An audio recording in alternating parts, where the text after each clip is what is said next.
Big news. I have some important news for you. Interesting news. It's Blake and Aaron's Spilling the Tea with Sandy. Cayman's top news headlines of the day from CMR. Brought to you by J. Michael, fashion for everyone at 7:26 right now. Let's get our headlines. Good morning, Sandy. Good morning. Hey, good morning, Blake and Aaron. How are you guys doing? We are good. Great. My camera seems to have dropped just a tad. So You look great. Sounding great. Yes. Looking great. Thank What's up? you. So we've got a number of things this morning. So the first one up is the Cayman Athletics Association continues to be under pressure from the fiasco that happened at Carifta for the track and field event in the Bahamas. Mm-hmm. The minister spoke about it in an interview that aired over the weekend, where essentially he said that the ministry could withdraw funding from associations like the Cayman Islands Athletic Association. And he also mentioned the Cycling Association or any other local sporting associations if they do not run their organizations in a manner that's, professional and in keeping with what he said was under questionable circumstances. Yeah, I know you spent a lot of your time on your, I'm trying to get over a cold. Anyway, a lot of your time on the show talking about it. It's a pretty astonishing story. I know Blake doesn't really know too much about what's going on, but I'll fill him in after, but yeah. Yeah, absolutely. So he talked also about the fact that had he been on the Cayman Athletic Association when the sex scandal broke years ago, he thinks the entire association should have resigned, the entire board, and none of them did, of course. Yeah, that's so astonishing too. Yeah. So we're going to continue to put the pressure on. Another shocking revelation of the weekend. Remember the little child that died in Cayman Brac some months back? Her mother actually did a video over the weekend, which she tagged the CMR in, basically saying that the RCIPS are not doing enough to investigate the incident, and she believes that her daughter was murdered. Wow. So this is pretty shocking. And so we're going to try to dissect some of that. But, a lot of people are questioning the mom in terms of her involvement and asking what more she could have done, because if she believes her daughter was murdered, then surely she should be assisting the police in the investigation. And it doesn't seem like she's provided them any information that would lead them to believe that that is the case. So, Are they still investigating? No, I understand the investigation, found nothing. And so the autopsy found nothing. And so, I guess maybe some things kind of stay a bit open, but not. What did she die from? They never released the results of the autopsy. So that's something the mother would have to share. Well, so we don't know then. Yeah. I know, but they've never officially, because that's a matter for the family. Yeah. So it's bizarre. Congratulations to Caymanian actress Grace Byers. Gili is her former name. She gave birth to a baby boy recently with her husband, who's also an actor. You guys might remember Grace from that show. Empire. There you go. Mm-hmm. So congratulations. She's a new mom. Nice. So news headlines for today. Congrats. All right. Catch Sandy right now on Bobo 89.1 FM. We'll see you tomorrow for Tuesday headlines. Fantastic. Our segment. Bigger, better, bolder. The cold, hard truth is taking talk to the next level. Right here on Bobo 89.1 FM, Cayman's community radio. We are still spilling the tea. And committed to being part of the change that Cayman so desperately needs. Join Sandy Hill weekdays from 7:30 a.m. for Premier Access, Cayman Voices, Truthful Thursdays, and much more. Cayman's #1 talk show is now bigger, better, bolder, and more than talk. Getting results with hot topics, consumer reports, court exposés, and more. I've come to set the record straight. I've come to shine the light on you. Let me introduce myself. I am the cold, hard truth. Now, from the CMR studio in Grand Cayman. Live. Direct. It's the cold, hard truth. Now. Join the conversation on 345-936-2626. That number again is 345-936-2626.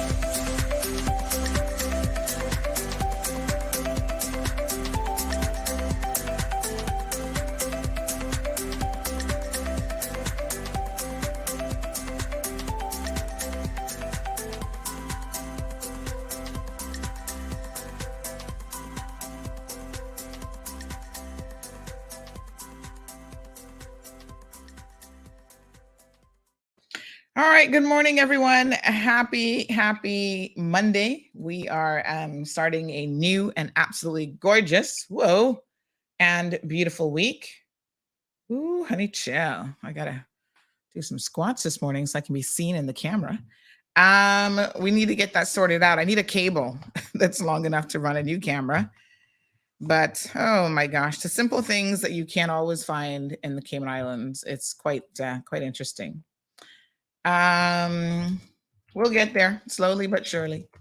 So lots of interesting things, folks, going on. So happy Monday. I trust that you guys had a fabulous weekend.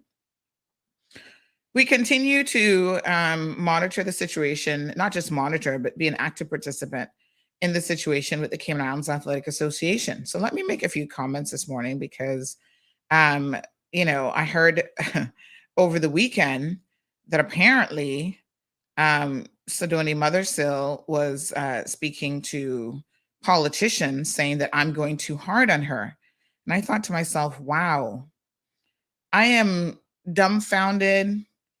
What's the word? Gabsmacked. Is that the word? Sounds close, but it might be a little bit off. Gobsmacked. I don't even know. Just shocked and speechless, in an unbelievable state of like, what did I just hear? She said who and what and what? I'm confused, to say the least, that this adult woman who is in her 40s, a mother, a wife of this pedophile guy, actually has the audacity to talk about that we are impacting her mental health because we are talking about her actions, past and present, and what she has done to Caymanian children.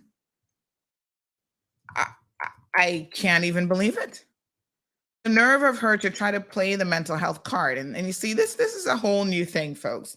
Let me be very, very crystal clear about what's happening here. Everybody now has mental health issues when it is convenient for them to do so. Yes? Everyone suffers from depression. Everyone had a rough childhood. Everybody, is, having a mental health break.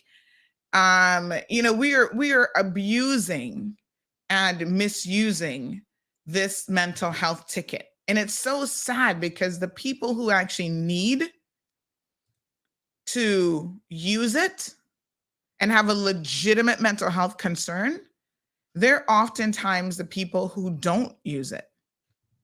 It's being used by people who have, for her specifically, who have, just ignored the health and well-being of her children.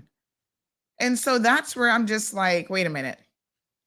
You're asking me to be overly concerned about the mental health of a woman who has for years now ignored complaints, even before her husband was arrested, ignored complaints from young girls and their mothers.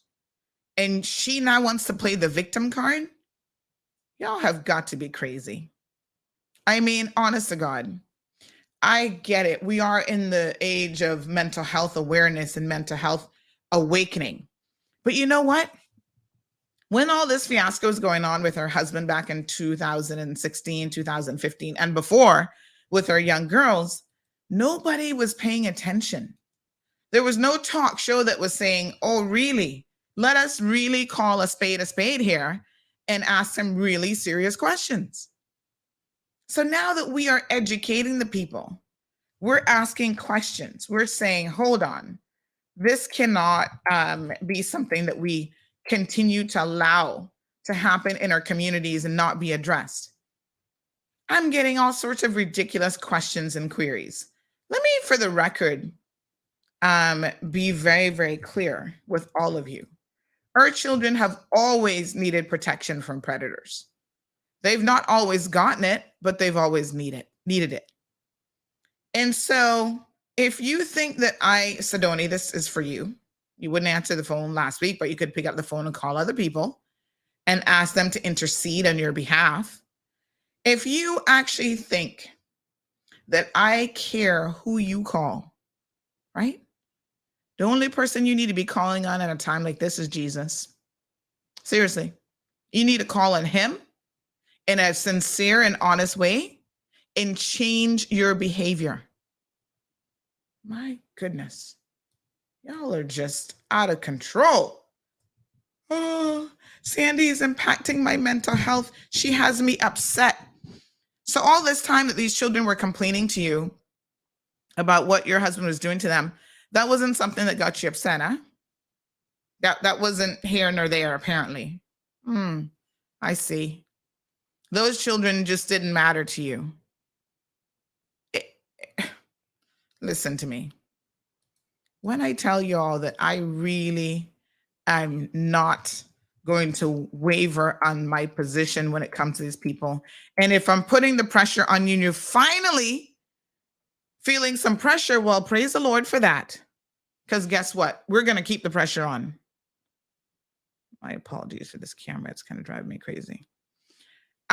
Yes, we're going to keep the pressure on you until you do the right thing. It's so simple. I don't hear her calling anybody saying that she's going to resign. Wouldn't that be nice? If you were feeling so pressured, I know, I can't take the stress of this, then resign. You will have no stress related to the association and the Caymanian people saying enough is enough if you simply resign. You'll have all the other stresses associated with that man that you have there that you don't want to be honest about, but that's your business. Then it becomes a personal affair, and I don't care. He'll molest somebody in Washington, D.C. I'm sure of that because they never stop. And those parents in America know precisely how to deal with the likes of him. That I can assure you of. You see, what has them upset, folks? It's very, very simple.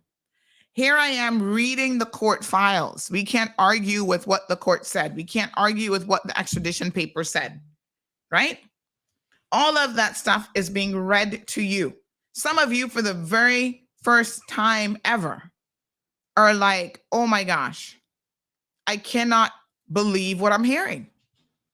But what you're hearing is the truth, and it has always been the truth. It's nothing new. What's new is I'm pulling the documents and I'm reading from the papers, and everybody's like, oh, what? Yes, honey child. That's what's been going on in that association. So, Sidoni, let's be clear now. You can run to anybody you want. The truth remains what it is. And you know that you have done wrong. You know your behavior in that association on so many different levels. The most egregious, of course, in my opinion, is you put our children at risk, and you've known that your husband has harmed these children. I want to talk about their mental health for a second. And then y'all want me to sit down and really care now that you talking about you're stressed out because of me and you're going to have a miniature breakdown because of me. Girl, you better get your life together. You better get it together. Because I quite frankly don't care about your mental health. I care about children who are afraid. Somebody said to me yesterday, oh, get these children to speak up. And I said, are you crazy? I said, these children are minors. They're afraid. I mean, stay tuned this morning because we're going to talk about another predator.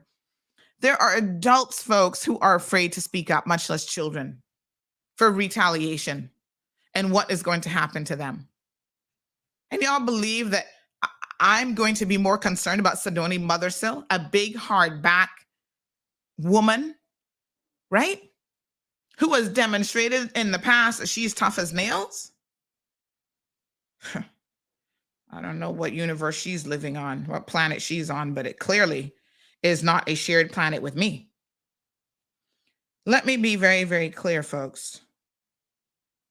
I want to demonstrate to you guys, I'm trying to pull something up here, how incredibly stupid people can get with me. And, oh gosh, what is this app called again? And I want people to understand that I take no prisoners. On this particular topic, I do not waver. Yeah. I have been to court for standing up for victims. That's my sole conviction. Harassing someone because I spoke the truth. And nobody wants to speak the truth in this country when it comes to the predators that we've had that have had free reign for far too long from one generation to the next. We don't want to talk about them. You know why? Because in too many cases, these are people who are family members, or fathers, or uncles, or brothers. So of course, we feel a way about it. Well, I tell you what, I'm of the opinion that honestly, if we don't speak up and we don't stop this, when will it ever stop? You know what is so crazy though? Sidoni has a choice, folks. She can simply resign. And I don't hear that choice being discussed for her, which in my opinion is quite unfortunate. I don't hear her talking about, her mental health is in such jeopardy that she's actually going to do the right thing. Why not choose that option? It's sickening that people like her now want to play the victim card. So let me share with you all some of the messages. Not some, because when I tell you it's a minority of people, it's clearly people who have some sort of relationship with her, some sort of friendship with her, that want to defend this type of behavior. But I want to share with you all how ridiculous the behavior can get, and how ridiculous people can be trying to defend this. I want to show you all some examples of exactly what I mean. And don't waste your time messaging me and picking up your phone to think that I'm actually going to care about what you have to say, because I don't. Be very, very clear. When you're defending people like Sidoni Mothersill, I simply cannot entertain your illogical comments because it doesn't make any sense. Now, don't WhatsApp me. I don't want anybody WhatsApping me for a second, because I'm going to do a screen share from my phone. So of course, if you WhatsApp me, that's going to show up on the screen as well, right? So don't WhatsApp me. I want to share something with you all here this morning. Let me see if I can pull it in now. All right. So here's one said person who was messaging me last week from Wednesday. Because on Wednesday's show was when I really, I suppose, went for the jugular on this. Let me see if I can make that any bigger. Hold on one second. I want to make sure y'all see it for what it is. Yes? Oh, yes. Here we go. So this person has the audacity to message me. Says, "Good day. Why is all the attention is circling around Sidoni's personal life when she's not the only person that made the decision to remove the young lady involved?" And they corrected themselves. They meant to say circulating. Well, now, folks, without a doubt, we do know that, in fact, she was the only person that made that decision. Others stood by and placated her. We heard in the words of the gentleman last week who said, and for those of you who may have missed it, I'm going to try to pull it up here in a second. Let me just see. Who said that indeed she was the one who not only told him about, she needs to be removed. But when given the choice of how to do it, Mr. Archer said he gave her a choice. Yeah? 2 choices. Call her father, Lance Barnes, or have her removed by security. Keep in mind that this is a woman who worked with Lance. She knows the father quite well. He was president when she was in this secretarial position. He removed her husband from the athletic association. So naturally, she has his phone number. The other guy said, I don't really know Lacey, but I know who her dad is. I could have called him. That was an option that was very viable and on the table. Nothing wrong with that option. She decided to not exercise that option and instead made the decision to have this girl removed in a very spectacular fashion. The only person that demonstrated any modicum of respect for the process was actually Mr. Archer himself. He said he tried to, he said to her, hold my hand, try to make it look like nothing was really going on. The fact that he had to do all of that to begin with tells you, the people, how incredibly wrong this was.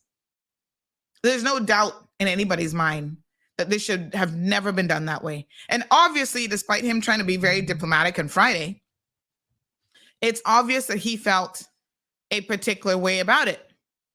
Oh, my apologies. Someone is saying that she hung up on me and I accidentally said she didn't answer. My apologies. Yes, when I called her last week, she did hang up the phone after she recognized the voice. So Sidoni has, as them old people said, made her bed hard. Now, this is interesting because this person says all this attention circulating around her personal life. And I'm like, hold on a second. You all see my comment? I said she's the lead of it all. Her personal life is impairing her role at CIAA, now CAA. Made the point pretty clear this morning that she's exposing her kids to this man even after his conviction. So this person goes on to try to defend her further and said, no, she is not the lead. The president is. Well, this is why my position has always been that they all need to resign, not just her. Because in title, the president is the lead. In reality, Sidoni is the lead on this and many other issues. Someone said to me, well, this isn't the Dalroy that I know because he used to have some backbone. I don't care. I don't know Dalroy, and I don't know if he has backbone or not. He claims his mama didn't raise no wimp, but it seems like he's being a wimp for Sidoni Mothercell. Good morning, caller. Good morning, Sandy. I know that you still have quite a bit to say probably about this very topic, but I thought let me squeeze in a call, if you let me, to address the same topic, but just to sort of take the discussion a little further than I did last week. You see, well, first of all, this thing about mental health, what usually happens with people is that when they have to address an issue, and if that issue they're supposed to address, they are uncomfortable because they are guilty, they tend to shift the topic a little bit. They forget about the topic. They say, oh, my mental health. If she wants to say something about this, and I don't want to be unkind to her, and I don't think you have been unkind to her. This is just tough stuff. People suffered as a result of this. If she wants to address the issue, she should say whether she was involved in pulling strings in that matter. If she wants to say something, because that's what people want to learn from her. And if she has any knowledge, perhaps better than the current, if she has any knowledge to add, which we haven't heard yet, which might help us to understand, she can do that. Mental health, forget about it. I have been fighting the judiciary for 9 years alone without using a lawyer. I have got mental health. You have mental health. Everybody has got mental health in that sense. Okay. It's called stress in life. I mean, it's not even mental health. They're just abusing this whole mental health situation. Exactly. It's a bit stressful. You have to manage it. You've got ups and downs. These are ups and downs of life. Now, about the interview by Mr. Bernie Bush, Minister of Sport. Oh yeah, we're gonna come to him in a second, honey child. But go ahead. Yeah. You know, when I first heard it, I said to myself, where's the beef? Because he seemed to be saying, well, yeah, he was saying, well, you see, it is because of egos and this and that and so on. But really, at the end of the day, what you need is a solution. Now, he has great credentials as a person, community, sport, and everything. But I think, and he was quite right when he said that, and you reported that this morning as well, that you can't interfere as a government, interfere in the association's affairs. And he's right about that. But he went ahead to say, oh, but you see, if I interfered, we would be suspended. No. Let's stop making this excuse about being suspended. They don't suspend an association on a light an issue such as this. Usually they would have to write you a letter and it will take a long time. Let's not use it as an excuse. But he's right, he shouldn't interfere. But you see, what he needs to do, government should, in my view, if I were advising him, and I hope he's listening, I would engage the association and first of all tell them, I am not, as a government minister, I cannot make individual decisions for you. I cannot and make decisions for you, but I'm a government minister. I'm in charge of policy. If there is a solution such as a policy change or a legislative change which I can do to assist you, I'm happy to do that. But before I do that, I want to find out from you what happened. You talked about, how there was no quota. I want to find out how she was approved to be a coach. I want to find out why you revoked her accreditation. Why wasn't it that you were not the ones trying to say, she was already approved, we want her to participate? Why was it that you were fighting her at an international level? I want to find out this. And then he can say, I'm not asking you so that I can make your decision, but I'm a minister. I have to be accountable to cabinet and I have to be accountable to legislative assembly. And then he can tell them, I want to make a statement, a ministerial statement in parliament so that our electorate can know what happened. I want to also submit a cabinet paper to inform cabinet as to what happened, to inform, not to judge. Okay. And then once he does that, then he can then make those statements, and the public will say, well, yes, you are holding them accountable. At the moment, he hasn't done enough to bring it to a conclusion. And because he hasn't brought it to a conclusion, I think that Lacey and the athletes are now feeling like they've got nowhere to run, pun intended. They have nowhere to run because they feel they've been treated unfairly. But then they are saying, but who is going to bring this to a conclusion? He must hold those people accountable, and he can hold them accountable without interfering in what they are doing. He needs to write to them, I think, on those lines. It should be able to help. This is old advice from the old government lawyer, retired attorney. Thank you so much. All that. Thanks very much. All right. Appreciate it. So I tell you what, folks, it is very, very evident to me that, and I see some of your comments coming in, that this man, Sidoni's husband, somebody said he's the one with mental health issues. Well, he's just a sick individual. I don't know anything about him having mental health issues. Just a reminder, folks, if you message me now, it's going to be showing up on the screen. So be mindful of WhatsApping me on my personal number, because that's the screen I'm reading from at the moment. So let's continue to read, because again, Sidoni Mother still, even just last week, wasn't concerned about the mental health of Lacey, who her father has said that she's had some struggles before as a young teenager. You can imagine an adult playing the mental health card, but didn't think about just days before how her disgusting, actions would impact the mental health of a young lady who doesn't have the, as we get older, folks, we get tougher. That's life. You got to toughen up. So by the time you reach my age and above, you have been through a few things in your life. You're tough as nails. And the things that used to impact you when you were 15, 20, 25, even 30 and 35, no longer impact you in the same way. It's just called life. And you toughen up yourself. So Sidoni trying to play the mental health card. This person goes on to say, again, trying to say that she's not the president that this guy is. Well, Delroy is to be held accountable in this moment in time. That I agree with. Then she says, how is exposing the kids when the man left Cayman years ago? How is she exposing the kids when the man left Cayman years ago? I think at the end of it all, really, a personal revenge is on her, and not so much the young lady was escorted off the premise. I don't understand this. And not so much that the young lady was escorted off the premise. So this person, again, is confused. I say she's leading them, not a question, because I've always known this to be the case. We finally got confirmation on Friday from Mr. Archer, who was in direct communication with her, that she was the one leading the whole situation. And I go on to say, personal revenge on who? No one cares about Sidoni outside of CIA, formerly CIAA. She brought this attention on herself. People need to understand the full story, and that's why we did a 360 analysis last week, Wednesday. I don't even know her, so it can't be personal. This person goes on, right? I say, funny enough, more athletes who do know her are coming forward, all horrible things to say about this woman. She received numerous complaints of abuse from parents and ignored them.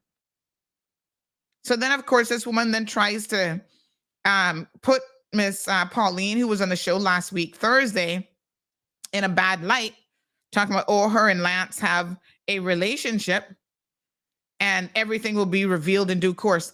Don't reveal it in due course, honey child. Reveal it now. Now is the time. So let me be very clear. I don't care what Lance has going on in his personal life. Okay? What does that have to do with Sidoni's decision? But look at the irony of it, right? On the one hand, oh, don't talk about Sidoni's personal life and her child molesting husband, but let's talk about Lance's personal life, because somehow that puts a twist on the story that makes it more interesting. I was like, what? Your logic is starting to lose me here. Then she says, okay, Lacey did nothing wrong. Fine. But why bring up Atto to rehash the situation with the victims? Hear this now. Hear this. Sit down. Sit down. Sit down. Because hear the stupidity. This is what I have to deal with. I'm getting my tea a little bit closer to me. I should have asked Miss Stacy to put something in this tea this morning, because Lord knows, some days I can't take the foolishness. Here it is now. These victims have moved on with their lives. What about them? Excuse me? What did you presumptuously just say? Victims have moved on with their lives? May I ask how you would know that? Are you a victim of Atto Stevens? You people, lady, disgusting. How can you, have you ever taken the time to speak with any victim at all, much less his particular victims?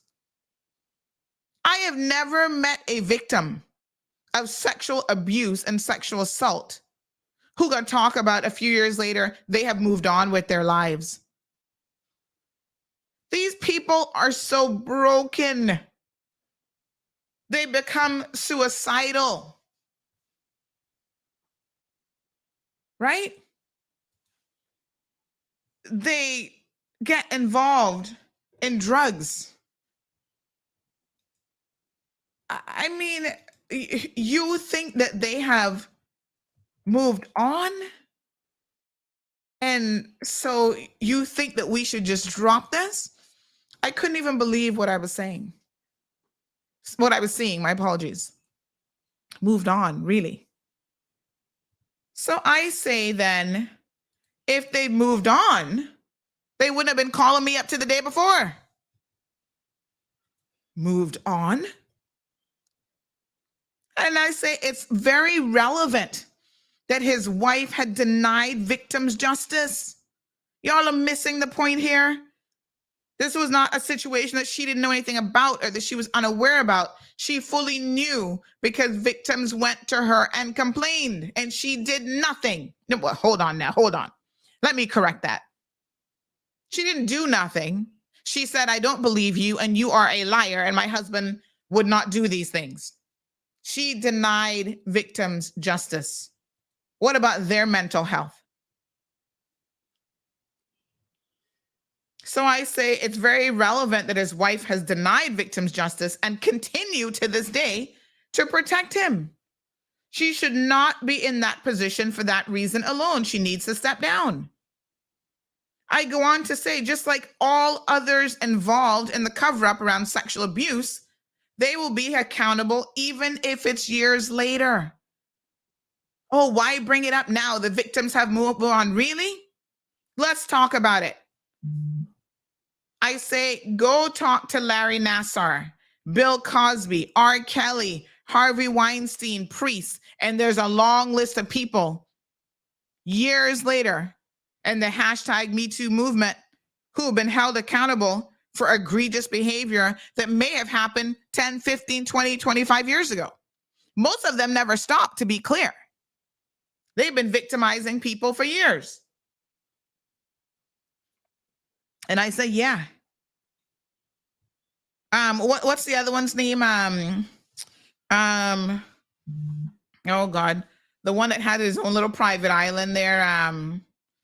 Him and Jeline. Hold on.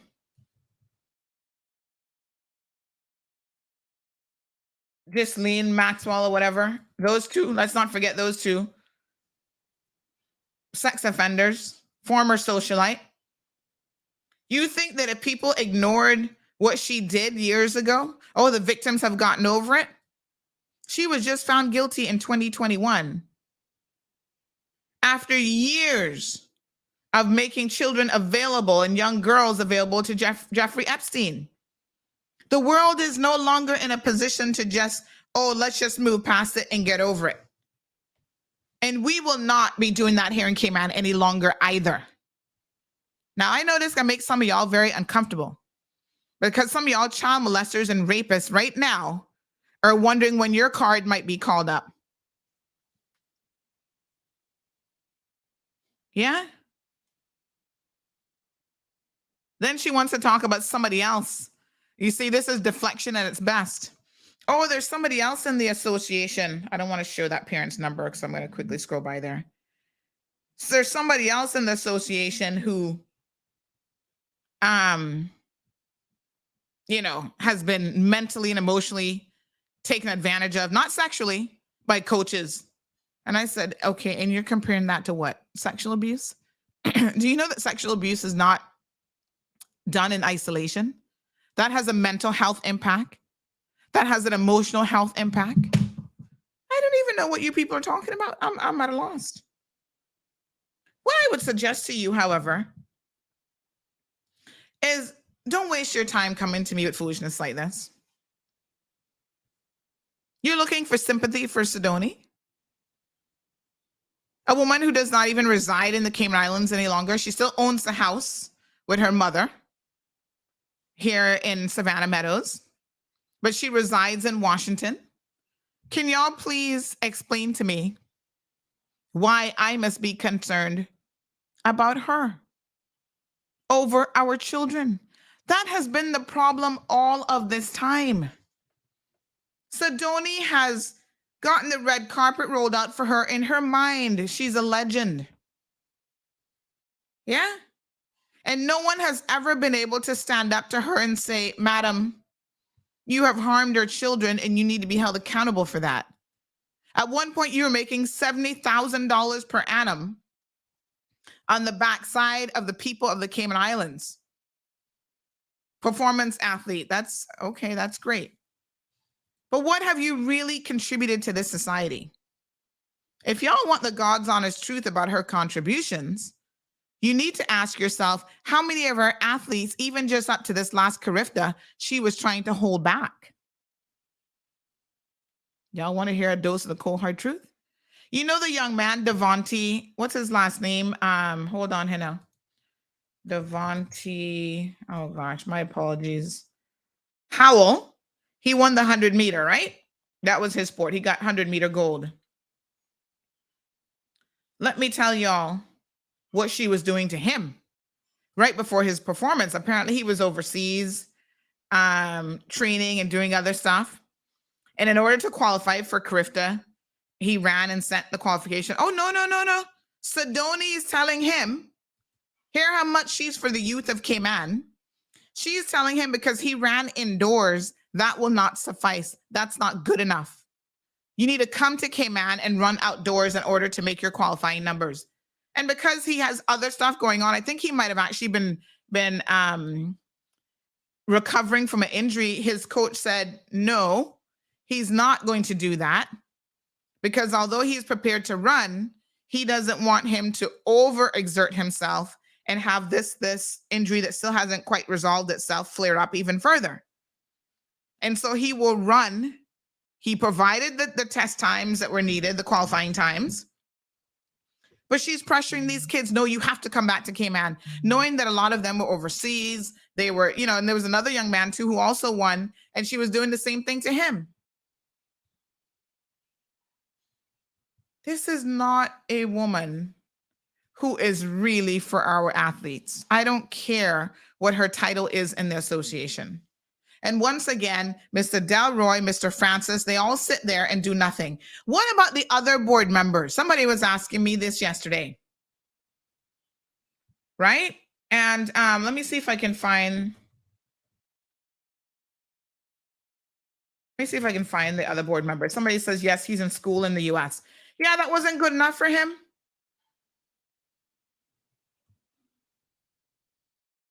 Yeah. That was not good enough for him, for her, my apologies. She was like, oh, he has to come to Cayman, knowing that it's impossible sometimes for these athletes. Ask if she's funding the ticket too while you're at it, right? For these athletes to be making these trips and that sort of thing. She is incorrigible. She's impossible to work with. None of the athletes really care for her or their parents. But yet that's who we have there. Well, Bernie Bush addressed the issue. Oh, poor Bernie. I don't even know what to say about him on a good day. Lord Jesus. Let me sip my tea for a second. Lord, y'all got to do better in West Bay. Please. The next election, number one, can we have some decent candidates running? Because if y'all don't run, the people will have no choices. And I mean that for all constituencies, not just West Bay, but West Bay in particular has a brain drain problem when it comes to elected officials. At least three of the West Bay candidates, three of the West Bay representatives, MPs, in my humble opinion, have got to go. And I hate to say it, Bernie, but you're included in the three. Don't get offended now because y'all like to get up in your feelings. He'll be calling somebody soon talking about his mental health. Good morning, caller. Welcome to the program. Good morning, Sandy. How are you? Not too bad, honey. How you doing? Good. I don't think it's been mentioned, but I believe the government needs to do an audit. Oh, that's coming, honey child. And not only this association that the government funds, but all associations. Yes. That the government funds, to find out where this money is going, what it's being spent on, and how it's being spent on. I think the people need to step up and stand up and say they've had enough. Absolutely. And for the record, last week, Wednesday, we mentioned that this particular group, CIAA, has been unsuccessful with answering questions about their finances before. So if government never stopped giving them money, they certainly have asked the questions about why are your books not adding up? Well, then that's when you just freeze the money and say no more until it's applied to us. Absolutely. There's too much pussyfooting going on. There's too much cover-up going on. There's too much BS going on. Absolutely. And when you were speaking about the victims, people who have been victimized are victims all their lives. Exactly. Thank you. They choose, and I'll say we choose not to be victimized any longer. Yes. But we live with this every day of our life. Absolutely. Thank you. Especially when you're a child. Oh my God. That goes on with you forever. And you do stuff. You do get into drugs. You do attempt suicide. You do have a screwed up head. Mm-hmm. Yeah. The hell with her, Sidoni, or any of the rest of them. Like you said, it's about the children. And enough is enough. Thank you so much, caller. I appreciate it. You bet. Bye-bye. All right. Bye-bye. So it should be as simple as that. It should be as simple as that. You know, I am discouraged this morning that I even have to address an adult and her complaints. She has no room to complain. But rightfully, the caller said, and I pointed this out last week, there have been questions surrounding the membership of this organization.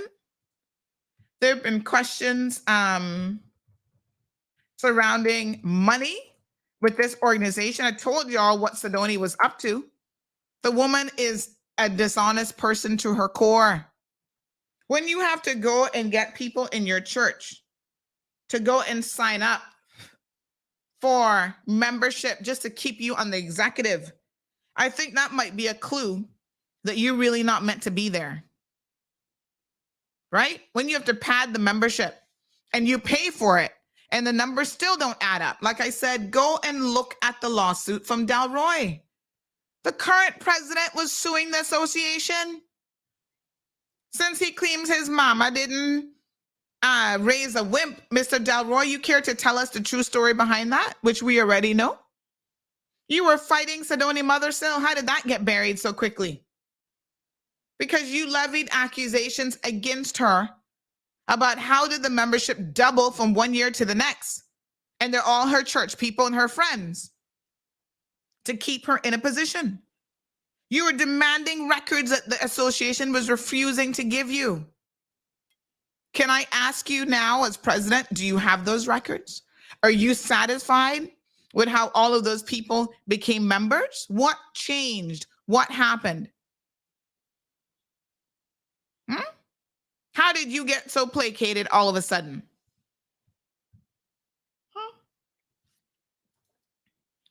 Someone has taken the time oh God, we have a death that we're hearing about this morning. Someone has taken the time to send us some information on the membership. This person says, Melissa is saying that it's Carifta's rules for an athlete to qualify at home. That's foolishness. The local federation sets the qualifying standards and rules. And where are these qualifying standards and rules set? Clearly, Michelle, I didn't see Michelle's comment, to be honest, but clearly that can't be the case because they didn't run in Cayman. They put their foot down and they said to her, no. The athletes and their coaches know what's best for them, not Sidoni Mothersill. She could care less really about these kids. And they put down their foot and they said these kids are not coming to Cayman. Imagine all three of the young men who won gold and bronze and was the other one a silver, that place and high ranking medals for the track and field would not have been there had it been for Sidoni Mothersill. Y'all make that sink in for a minute. Right? Had they just, like everybody else, been to her, they would not have been there. And Cayman would not have had those medals. Sidoni has a whole slew of questions that she needs to answer, quite frankly. Let's talk about Bernie Bush. Alejandro says Bernie's going to have bad days coming, more bad days coming than you, Sandy. Well, poor him. I don't even know what to say, but I listened to a part of his interview and it was difficult listening to it, first of all. It was so all over the place that God knows I was just like, huh? Say what? Say who? There was a lot that Bernie said that I could unpack, but geez, peace. That would be a whole other show. One of the things that I found interesting that he said is that, he thought that Lacey was focusing on the wrong thing, and she needed to talk about how for years this association has been in shambles. He said even when it was under her father's leadership, it has been in shambles. And I thought about that for a second. I'm thinking, why is that Lacey's job? Lacey wasn't here as a mature adult who's a member of this association or trying to be a member of this association, talking about all the issues. She had a situation that happened to her. This is very situational now. A specific thing that happened to her. She did a live stream about that incident and why she felt like that was wrong. And then as part of that live stream, she brought up what she thought were all these other issues in relation to the care of the athletes that she's been hearing about for a minute. I think you missed the point, Bernie. I'm not really sure what you think Lacey was doing. But here's the thing. Why is it the responsibility of a 24-year-old young lady to be the catalyst of change for this organization when you, the minister, who has been involved in sports from Jesus was a baby, have been a member of this same association, have been president of this same association? If all of this stuff has been going on for so long and you put yourself out there as someone who cares about our young athletes and blah, blah, blah, why haven't you done something about it? Why are you expecting a 24-year-old child to change an association that has been around longer than her? I'm confused. You haven't had the balls or the gumption to do it, but yet you want a 24-year-old, basically a child to you, to be able to affect change in this country with a dysfunctional association? I don't understand it.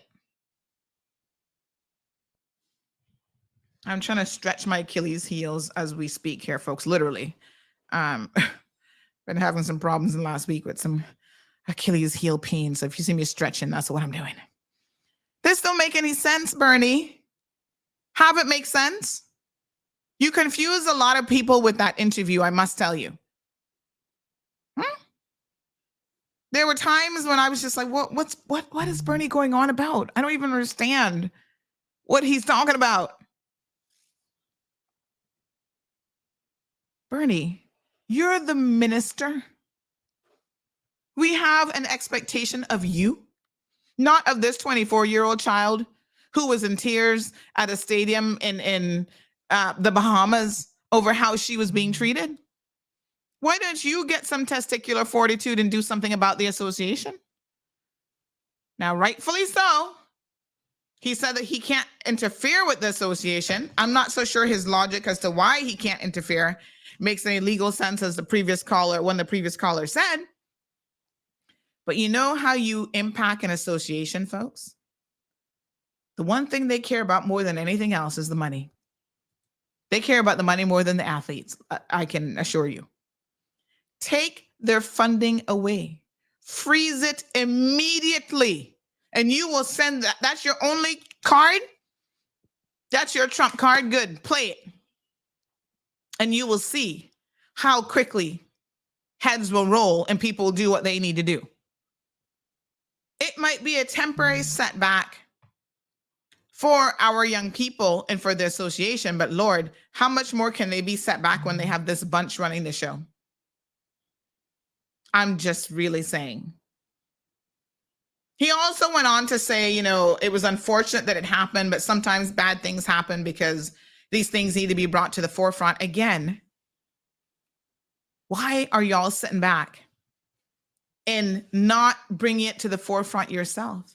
You have said this association has been in shambles. It's been a mess for a really long time. Is that right, sir? Because if that is right, then I have a lot of questions to ask you as sports minister. I'm just like, did he just say that? Well, poor Bernie said a lot in about 40 minutes. Big shout out to Seaford Russell, who conducted the interview. Poor Seaford. I don't know if Seaford was just confused by some of the responses or what, but we didn't get the answers, folks, that we really needed. But let's hear a little snippet of what Bernie had to say. And then I'm going to tell you the one thing that Bernie really did get right. Have a listen. Compass sports journalist Seaford Russell here at the Compass building. for the CEIF show, joined by a very special guest, the minister. Let's fast forward. Since we're going to athletics, let me start off in saying one of the things that I regret, because there's some things about this that I'm happy it happened, but I'm regretting that people are not seeing that Anthony Chin Jr. won a bronze, Andrew Stone won a gold, and Devontae Howell won a gold. Yeah. And really and truly, I've yet to hear why Andrew Stone did not go into the high jump, because at 14 or 15 he jumped 2 meters, so he's jumping above 2 meters, and the winning jump at Carifta in the high jump, which he won silver medal in last year, he would have got a gold medal in as well. So it is disappointing, and I have not heard why he was not entered in that. But getting back to the situation at hand, like I said, I'm sorry that all of this has overshadowed the 3 athletes and what they've done. Miss Barnes' situation was regrettable in some ways, but it was, maybe sometimes you have to do radical things sometimes to get things to the attention of the people. But I'm going to say this stuff has been going on for a while. The way they handled Miss Barnes, where she was embarrassed, shouldn't have been that way. But also, on the other hand, the people in the Bahamas maybe should not have accredited her without the association giving an okay. So it could go 2 ways. But why I say this has gone on for a long time. All right, let me just pause the minister right there. This, folks, is a classic example of when you can't take a position. It can go 2 ways. Let's be very, very clear about what happened, right? If you've been paying attention to the facts. Number one, the accreditation issue, right, is not something that Lacey had any control over. She applied. She heard that there was an option to apply online. We confirmed on Friday for the Bahamian president of their association that there was no indication, although he's claiming, now mind you, I've had other people in Cayman who've worked with Carifta for years who have said he is absolutely wrong. I can only tell you what the man said. I don't have any documentation to show that the local federation has to approve accreditation. People who have hosted Carifta events in Cayman, who've attended numerous Carifta events all over the world, said that is not true. Unless it's a recent change, that has never been the case. And there are many other coaches who are there from all over the place. So there's still this kind of question mark over this accreditation situation. But the one thing we do know with certainty is Lacey did what she was supposed to do. Now, if other people got it wrong, right? He's saying that Miss Pauline Davis Thompson didn't have the authorization to go and get the accreditation stuff and hand it to Lacey, that she bypassed the step. That is not Lacey's fault.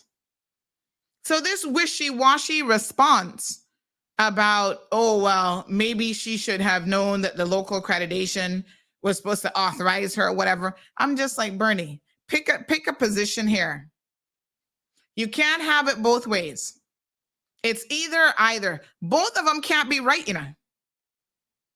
It's either this is the rule and this is how it works, or it isn't. It appears in this case that even if that's the rule, and I'd love to see it somewhere in writing to say that's the rule, what is painstakingly evident is that Lacey did not know of that requirement. It doesn't even make any logical sense because the local association, local federation, had already told her no. Why would she apply through a mechanism that she believed ultimately led back to the local association having to give authorization? This is where your MP's not got no common sense, because if Bernie had thought about that for a minute, he would see where that's problematic. And that statement that he just made, he would have just kept, he would have moved on from that. He would not have mentioned it, not at all. Let's continue to listen to some of the rambling to see if Jesus can help it make sense. Miss Barnes in her clip said that there was no physiotherapist. And one of the reasons I have said nothing before now is because you want to do your homework before you jump up and say, I support this one or I support that. You want to know what's what. Now, I know plenty of the sins of the association. Hold on a second, sir. This is the reason why you haven't said anything until now. Are you sure? Because you, once again, are the sports minister who goes on to say that you know plenty of the sins of the association. So what would take you so long to examine their latest sin? I'm confused, right? You were on a fact-finding mission? Sir, you were at Carifta. Granted, you were at the swimming one in Curacao. How is it that you don't know? How can CMR get this story before you and know more about what's going on than you? When you are the sports minister, you are the man with the lengthy association with the Cayman Islands Athletic Association, now the Cayman Athletic Association. How much, investigation did you require why you couldn't speak out on this? People aren't asking you to take a side and be misinformed. People are asking you to hold people accountable. That you go on to say you've known a lot about the sins of this association for far too long. Have you really? Because where's the accountability? Like you said, having been the president who rebuilt it from scratch. And when I look at what happened, she said there was no physiotherapist. Right. I think it's like 18 months or 2 years since her father was the president of the Athletic Association. Good friend of mine. He and I have a good relationship. I spoke to the coaches. They don't remember any physiotherapists being on the trips or on masseuse. They don't remember any of their athletes being given shoes. So all this has gone on before. What I really wish... And again, what does that have to do? You can talk about the historical issues with this association, which in my opinion makes it even more egregious. That's why they should all definitely step down. But what does that have to do with Lacey? Right? You're asking her to go what? And dig up stuff from when she was 5 years old? What does that have to do with her? That's not her responsibility. Ms. Barnes had addressed was the selection process of not only the coaches, which is what caused this. Now, you and I have just had the pleasure of being with the swim team, watching what went on there, and as you saw, you had 3 different coaches there, all accredited. And even our athlete from overseas, they accredited that coach. They didn't necessarily, they may not have paid for them to come or whatever, but you got accreditation where the coach can work with the athlete because the athlete has a bond with their coach. And the same stupidness, and I'm going to call it that, has been going on with the Cycling Association. Just a few weeks ago, we had a young man leaving, and a week before the young man, Nathaniel Forbes, he was told, we're not making your coach go with you. And he refused to go. Any athlete in his position would have done the same thing. Now I hear that, to me, or sometimes it comes down like these associations get personal. Who's retired? Why bring someone who has no one making the team? And so that is where I see part of the problem starting from. But this is not the first time that this has gone on. Another thing that if I was in Ms. Barnes' shoes that I would have made a fuss about was the selection of the athletes. When I was president, or when we had... But again, what does any of this have to do with Lacey Barnes? You know who should be making a fuss about those things? The parents, the athletes, the ministry. That's your job, actually, sir. That's not Lacey Barnes's job. You should be making a fuss about how these athletic associations are being ran if you think they're rogue associations. Why are you saying that was Lacey's job? That doesn't make any sense. I'm confused. Mr. Goodlook says, is today phone call day? If so, I think the Minister of Sport should be first. He's not going to answer the phone. Y'all didn't hear that in this interview, he said he doesn't like talking to the press? Our association there. At the under 17 level, if you want to use the word developmental, if they say the qualifying time was 14 seconds, and a person ran 14-1, and they were 14 or 15, I would take them. Yeah. Because you want them to get seasoned, to see what it's like, see what level. You seen swimming through that Yeah. with the 4 Little Musketeers. Yeah, yeah. And it ended up that they got someone got medals. But this is where I think there's things that need to be discussed. What sensibility and a lot of this, and I feel is egos and personalities. And at the end of the day, who's suffering at the time is our children. And when I say there was one athlete taken, that was the one athlete that came from the head coach club. That athlete was injured before they left Grand Cayman, got to Carifta, was injured, never competed, and came back injured. But yet, I can name 2 young ladies who qualified maybe at a high school meet. But that's another discussion in itself. Why weren't these high school meets not being sanctioned? Because the same people, officials, who they use were at the meets. Mr. Francis, who's one of the greatest at his job, was there controlling all the timing and everything. The starters are all people who are recognized by the association. The only 2 people I didn't see there, or 3 people, are the 3 members of the executive. And but all the officials who are usually there were there. You had a young girl who is 13 years old, is going to be 14 in September, October. She won both the 100 and the 200. She beat everybody in on the 17 category. Why wasn't she taken? Delora Johnson jumped high jump, qualified. Is this the minister himself is admitting that, quite frankly, the association is a mess? Why then are we continuing to give them money? That is my sole question. He is admitting, oh, well, Lacey should have brought up all these issues. No, that's not Lacey's job. But since you know about them, and you can name names, Dolores Johnson, this athlete, this young lady, 14, 17, you know the hot mess that the association is in. Please stop giving this association our money until they get their act together. And if they don't get it together, somebody else needs to form another association that can do a better job. What's going on here? The minister is asking a 24-year-old child to hold adults like Sidoni Mothersill accountable, to hold adults like Del Roy, Mr. 60-something-year-old lawyer, accountable, to hold Mr. Francis and the other board members accountable, when you, the ministry, can't even do it? What kind of nonsense is this? Where is the plot lost? Lisa says he needs to step down, also making excuses and not addressing the issues at hand. I think that unfortunately, the people that he is expecting to address the issue, a 24-year-old child, that simply makes no sense to me. Some of you have been asking about who else is on the executive. Well, let me show you. Let's bring that up, these other members, because in my humble opinion, they are all equally responsible for their behavior.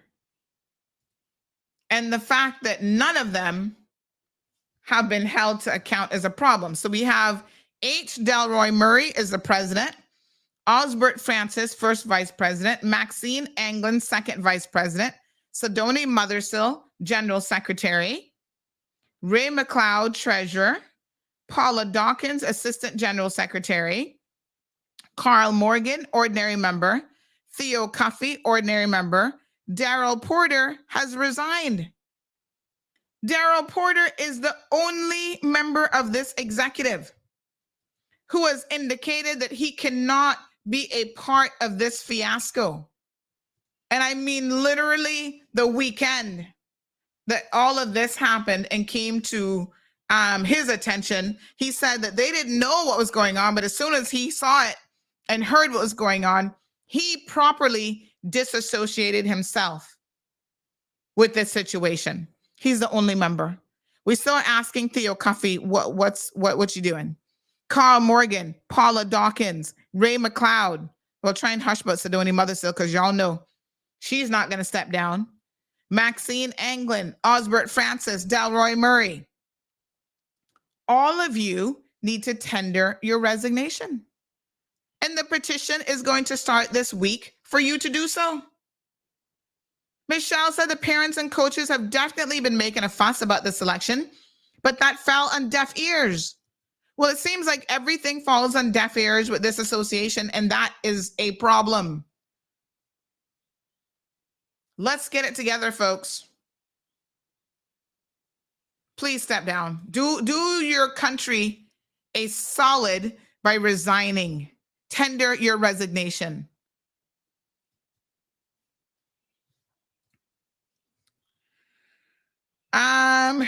Michelle says he's only naming the athletes from West Bay because I guess they told him personally, but there were many more that should have been selected. If he actually had knowledge of all of this, why didn't he address it? Well, Michelle, I'm asking the same question. Moy says, I hope I work with government to have the same belly. The government chair must be super comfy. Robert says, absolutely right, Sandy. It starts from the root. Alejandra says, well, who else they're going to go to is my question. Jonathan says, what is a 24-year-old child? Jonathan, she's a child compared to people who are in their 60s is my point. Legally, she's not a child. But I'm referring to Lacey Barnes. Why is she expected to be the catalyst of change? She's an adult. But compared to someone who's 60 years old, who has 40-something years experience on her, compared to Sidoni Mothersill, who's probably old enough to be her mother, I don't consider her on par with them in any way, shape, or form. Good morning, Miss Lucille. She says that she's watching and listening. She have her grandchildren do not look good. I feel bad for the children. Oh my gosh, it's horrible. All right, now listen. We have a lot of time for this. Now, the one thing that Bernie did say that finally made sense and all of his ramblings was that, I'll let you listen to it. Have a listen to this. I can tell you this much. There's a few times when the Athletic Association had their child molestation case. Yeah. If I had been sitting on that executive at that time, I would have resigned, and I would have told my board, let us all resign, because we have failed in one of the main jobs, and that is protecting our athletes, and especially protecting our girl athletes. Yep. So it may be another case. If I was sitting there and you find so much people, and especially the athletes that are not pleased, I would say, okay, drop my hands and say, put a new board in place. Well, that's a good question. It's a good point. I say so too. They should have resigned. And in my opinion, it's still not too late. There are members who were members then who need to resign. And like I said, all of them. This is about collective responsibility. I don't actually know any of these people. I don't know who Ray McLeod is. I don't know who Miss Pauline Dawkins is. I don't know Osbert Francis. I don't know Maxine Anglin. I don't even know Dalroy. I just know he's a lawyer. I know who Sidoni Mothersill is. I don't know Carl Morgan, and I don't know Theo Cuffey. So once again, don't take it personal. You all need to tender your resignation. That is the one thing that the minister said that was crystal clear. If you were there during this scandal, and all of you knew what was going on, tender your resignation forthwith. Don't let another day pass. This observer says he doesn't like to talk publicly because he cannot articulate himself professionally, make it make sense. He's making it known that he as a minister isn't doing his job. And Lacey had tried to make a change and address the issues. They would be asking, who does she think she is? What is Bernie being paid for? What does he do? This person says, trust your well. Morning, Miss Sandy. Was listening to this morning. I think the music video seems fitting to your show and what's been happening with kids on the island. I'll have a look at it because we don't want to get our feed dropped for copywriting issues. This person said that they heard that Alfred Ray McLeod resigned since last Monday. Oh, can we get some confirmation on that? That would be good. That's a start. 2 people resigned. We need more. Thank you for that potential update. Let's see if we can get some confirmation on that front. Let me check the other phone over here. Y'all know we got multiple messages coming in. So this person says, morning, Sandy. Many believe that Lacey speaking out as she did about the situation will be the primary cause of favorable change in the CAA association. CAA. The ERA now has radio talk shows and young people standing up and speaking out, bringing much to light and getting it addressed. One bad apple spoils the bunch. I bet he knows about that. Johan is in the house. Good morning, Johan. You're finally waking up this morning. Says Auntie Sandy, we're still on the Cayman Athletics Association. The minister has shared his views, whether anybody agrees or not, yet people are still complaining. Johan, you showed up late, obviously, and you clearly did not hear the beginning of the show. I'm going to relegate you to the back of the classroom again for not paying attention. The reason why this is still an ongoing conversation is because the people have not done the right thing, first and foremost. And we will not be dropping it. You see, this is what makes me a bit perplexed as a Caymanian in this country. We jump up and we talk about an issue for 15 minutes and then we drop it. No longer an issue. That's it. Dead, done, whatever. We forget about it. It is why we are doomed to repeat history and bad behavior and bad decisions over and over and over again. It is also why nothing truly gets fixed in this country. Because the average person doesn't even have the brain cells to focus on a topic for more than 15 minutes. Heaven forbid that the health and wellness and welfare of our young people should be a topic of discussion for more than a day or two. Really? Oh, I'm over that already. Can we talk about something else? No. I mean, we're going to get to something else here in a second, but no. Our children are worth every single minute, every single breath that I have spent on this conversation. Until there is a resolution, I want the Sidoni Mothersills, the Dalroys, the Osbert Francises, whoever else is on this committee this morning to understand, we the people are not going to forget about it. Y'all need to resign. We're going to stay on you like white on rice. You see, y'all not used to a little tenaciousness now, you know. That's Caymanian people for you. That's why y'all be going back to the same bad relationships over and over again. Oh, I forgot how poorly he treated me for the 15th time. And I'm like, really? Again? You got to have a little gumption there, Johan. Charlene says, until resolved, I agree. Ms. Morton said, oh my God, you gone straight to the back of the classroom. Yes, honey child. We putting him right back there. Yeah, Alejandro says, boy, Johan, keep losing. He seat. He positions Sandy. Love you, Bobo. Ay. Damien says, the reason why Caymanians get no respect, we too soft. Not only are we too soft, but we just don't have no focus. How have we exhausted this conversation, Johan? Tell me. How have we exhausted it? The minister made comments that we've not even had an opportunity to discuss until this morning. This is very much a live topic. If you think we've exhausted it, go sip your tea somewhere else. I understand that Radio Cayman might have something of interest talking about with OC.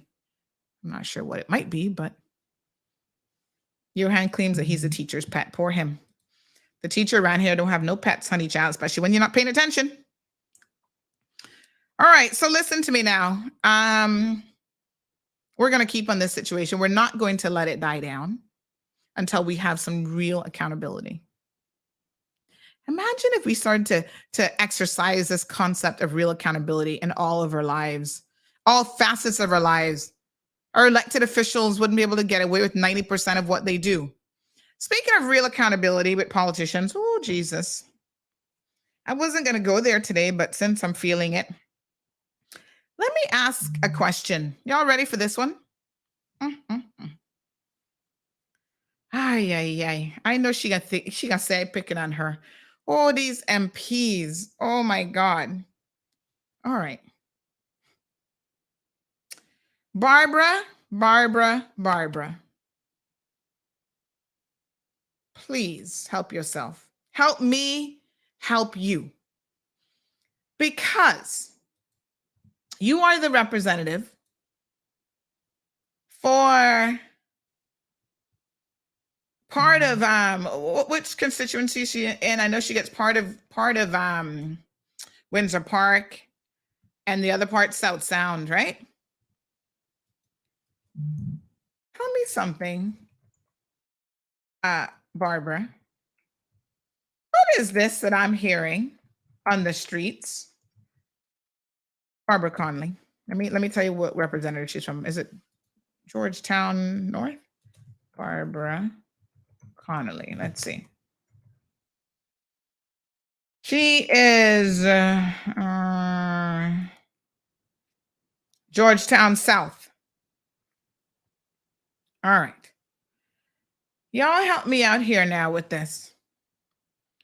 What is this story that I'm hearing?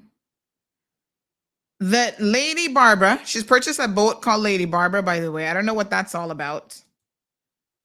Well, I do know what it's all about, but I'm trying not to go there. I'm trying to behave myself this morning. Apparently, it's connected to the fact that Sir Alden has a title. She now is Lady Barbara. She has to buy a boat. I don't even think she even goes boating, but she went and wasted money buying a boat. That's just stupid if you ask me. But anyway, let me not digress.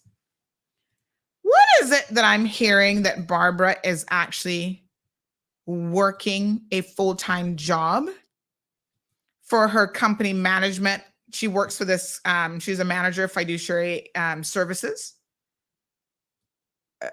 Y'all help me here about how an MP could have the time to have a full-time job anywhere else. You get paid money out of the coffers of on the backside of the hardworking people of this country. You get a decent salary. Why are you working for anybody else? Why are you back at this company working full time? You all understand what I just said? These MPs make a base salary of, I think it's close to $9,000. And you're out there working. You have so much time on your hand because apparently you've accomplished everything in your constituency. You don't have anything to contribute to the Legislative Assembly. You don't have any laws to be researching. You're not out there talking to your voters about how they feel about the sexual harassment bill, which has been on the consulting table. That you can go out there and work another job full time?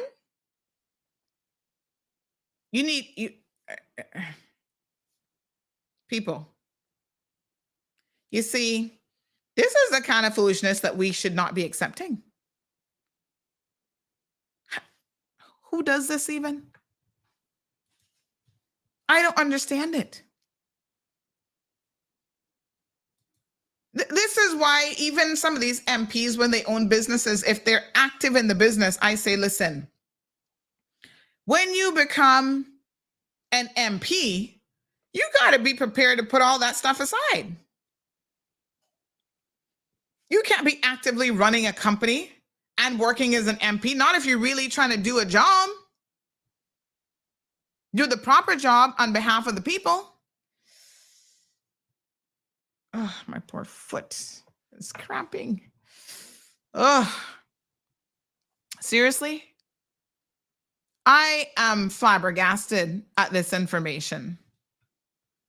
Working full time at this other company? How on earth can you be doing that? It's bad enough that we got Alden, who's into farming. I mean, you might call that a hobby. Maybe he doesn't see it as a job. I don't know. It's bad enough that the men and maybe some of the women are preoccupied with all these extramarital relationships that they have going on that takes away from what they need to be focusing on. But apparently they have so much free time on their hands that they can go get a job.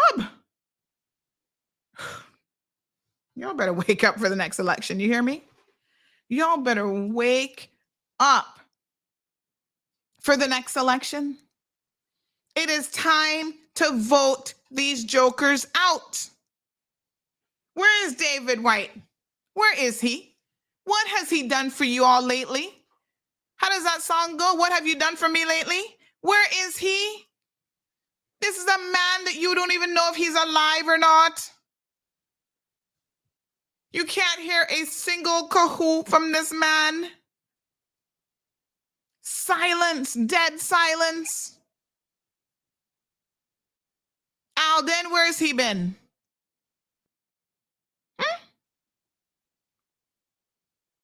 Mr. McTaggart, well, occasionally he jumps up when the PAC government, when he sees a opportunity to try and tear the PAC government apart, you know, he can jump on that. Poor him. Alden is advising him and pulling his little strings and telling him what to do. But where on earth are these MPs?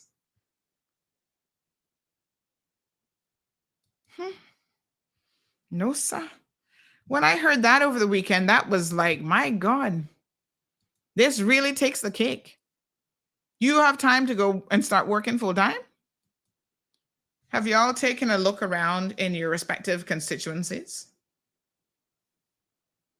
I'm not saying that Barbara doesn't have someone working in her office, an office worker.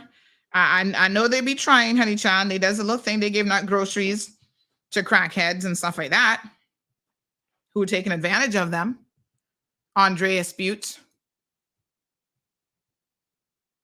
We at some point soon again, we need to have this discussion about the drugs in our community and what it's doing to people like Andre and his family. And why he's choosing to be living in that lifestyle and can lie down all day long and do nothing and yet call Barbara, tell me he needs a bag of groceries to feed his family. Some of y'all is a problem, not just the MPs. Really taking advantage of the system. And the poor people who really need it, who are trying their best, can't get the help because you've used up all the resources. We're going to be coming for some of y'all with this drug situation because I have quite a tale to tell y'all this weekend. Another story yet again. It's bad enough that we have Caymanians here and drugs, but now we're importing them in. And guess what? When they want a hit of the good stuff, they go missing from work, catch a flight to Cayman Brac, like this dude, this Indian guy did on Friday, and go to the Brac in Little Cayman to get the good drugs. RCIPS claimed that they had a press conference on Friday. Well, they need to be talking about what they're doing about the situation in the Brac as it relates to drugs.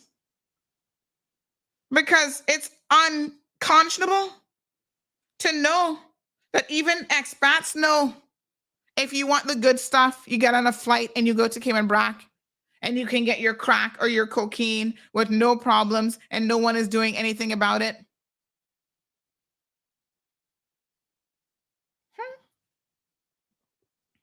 We come into that conversation too. Let's take a commercial break, folks. The next discussion up, let me read a few of your comments before we move on, is going to be about, what's his name there? George. Now, folks, if you've had your children listening to the program thus far, I'm going to encourage you to go find something else for them to do. This part of the conversation, unfortunately, is not children friendly. This is now coming with adults only warning, 18 plus. Really, my God, after I read what I read, I felt like I needed to be 30 plus, which I am, thank God. But it's going to be an adult conversation. Marshall Says all of a sudden now she's having mental health issues. Speaking of Sidoni, I guess she would have some kind of mental health issue to put up with her sick husband on all the crap he's been going on with for years. Where's Dr. Lockhart? Poor Dr. Lockhart. His itinerary should be well full. Cindy says, exactly, Sandy. What about all the girls that she ignored that her sick husband was abusing his power over? Sidoni can go mad for all we care. Mad out yam head. Cindy, behave yourself now. I don't want to have to put you in the back of the classroom. Cindy says, even with all the proof, she still condones his sick behavior and support him with our hard-earned money. Yell, you better haul your... Shanley says, Sandy, I love how you're not easing up. Can't take the heat. Get out of the darn kitchen. Marshall says what her husband did should have had her upset, but she wasn't. She should be ashamed of herself. She should be ashamed of himself or herself. I think he meant herself. Cece says, just looking at her disrupts my mental health, especially how she treats her people. Leanna says all should be charged and put in jail if they refuse to step down, because it seems all were involved in this nasty act. Cindy also says, oh, we intentionally mean to be unkind to her. After all, she knows nothing about Cayman kind. Leanna goes on to say, stop using mental health as an excuse, because y'all do not know what mental health care looks and feels like. Well, I hope to God we might soon know what a good healthcare facility looks like. Marshall says, it's a good thing some people nowadays can play the mental health card when it's convenient while they're doing wrong. And the most, they don't remember that they have mental health problems. KK says, how many races or such did she do after winning that gold medal? Because you don't win thing more. What? Because you don't one thing more about her since then. Also, she's still driving the car that government gave her. Well, she can't be driving it in Washington, D.C. So let's remember, folks, Sidoni she's not domiciled in the Cayman Islands. And if that association doesn't have a domicile requirement, they should. Michelle says that curfew rules, apparently all athletes must qualify in their home country to qualify. Well, again, I'm told that that's not true. Based on other people who've been on the CRIFTA board, they said that's not a rule at all. Michelle goes on to say they should give the athletes better scholarships when they go overseas and have it embedded in their contract that the schools that they are accepted in must allow the athletes to represent their country. The schools also release their kids to 10 qualifiers. Charlene says exactly, overshadowed vindictively by Mother Sill, because from the very beginning, it's all about her, not Cayman or Caymanian-born athletes. Ms. Darlene says that Barbara is hustling. She a hustle. What a hot mess. Ay. All right, folks, let's take a commercial break because we got to clear our mind now to get ready for George. That's another hot mess of a situation. It's a very disturbing conversation. Johan claims that there's no room in the back of the class for him and Cece. And Cece responds, Johan, I right there beside you, quietly in my corner. All right, get your second cup of tea and coffee and water ready, folks, because we really have got to dissect George Ebanks this morning, and it's not going to be a comfortable conversation. I should warn all of you. Happy Monday, folks. Get your taste buds ready because Taste of Cayman is back. Join us May 13th at Festival Green, Camana Bay. Eat, drink, and dance the night away. Taste of Cayman offers the very best of Cayman's food and drink scene with plenty of music to keep the party going. Get your festival tickets online today at tasteofcayman.org or call 623-6700. Brought to you by the Cayman Islands Tourism Association and sponsored by AI Rentals, Camana Bay, DMS Broadcasting, and numerous valued partners.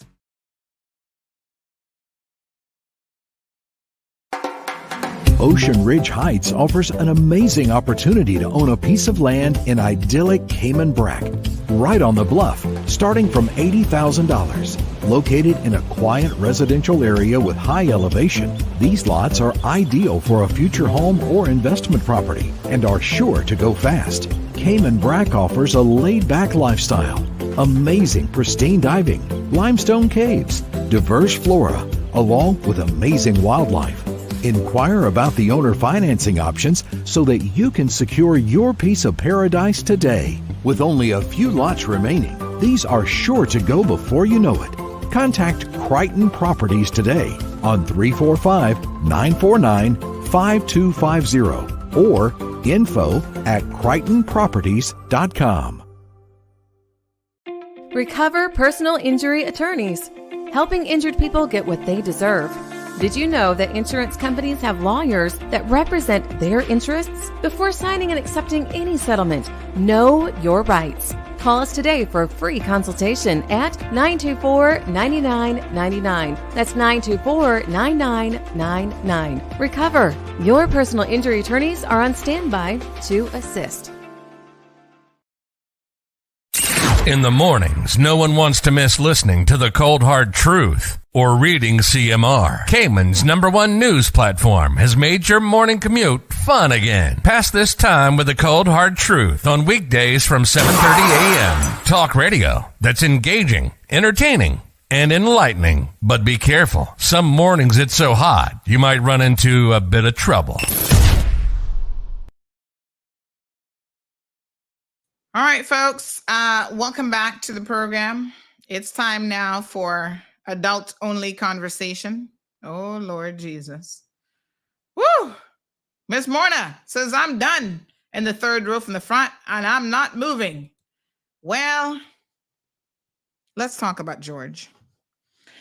Last week, a young lady reached out, and we were trying to get the conversation going, I know, on Friday, but we had our guest call in and we had to prioritize that live conversation. So we kind of put this on the back burner. And this young lady, you'll see the conversations here in a minute to put everything in context. Essentially, she's from neighboring Jamaica. She was recruited from overseas to come and work in the Cayman Islands. And this is an MO that you all have to be conscious and aware of, because George has a consulting business where he offers immigration services. And y'all need to be, every single company that hires him needs to now understand after today's show that he uses his immigration services in order to attract sexual partners. Okay? So you are company ABC cleaning company. You're looking for janitorial workers. You don't want to handle your immigration stuff. You hire George to do it for you. If that person is a woman, I haven't heard of him harassing any men yet, so I'm assuming it's just women that he's into. If that person is a woman, folks, you have got to be concerned. He will make moves on your female staff just to be able to get sex from them and sexual favors from them. The man has zero scruples. He's supposed to be a married man with 2 children, and he don't care. Okay? Now, let me assure you that there's some things that he has said in conversations that I cannot repeat, because they are so vulgar. Oh, I could repeat them, but not on radio, because Off-Reg probably listening to the show this morning. Good morning to Off-Reg. How y'all doing over there? Those of you in the live stream, you will be able to read it for yourself. I'll be using my, hold on now. Let me get my censor button. I'll be using that quite a bit this morning. I felt like, first of all, the woman said, listen, I want other women to understand what this man is up to, and they need to be careful. There are other victims out there who are afraid. This woman is leaving the jurisdiction, and she is very afraid. There's more that she wants to send me, but she's not going to send it until she's left the country. because she is so afraid of George. Now, who the hell George is, I don't know. Who he thinks he is, boy, he should be starring in his own adult film.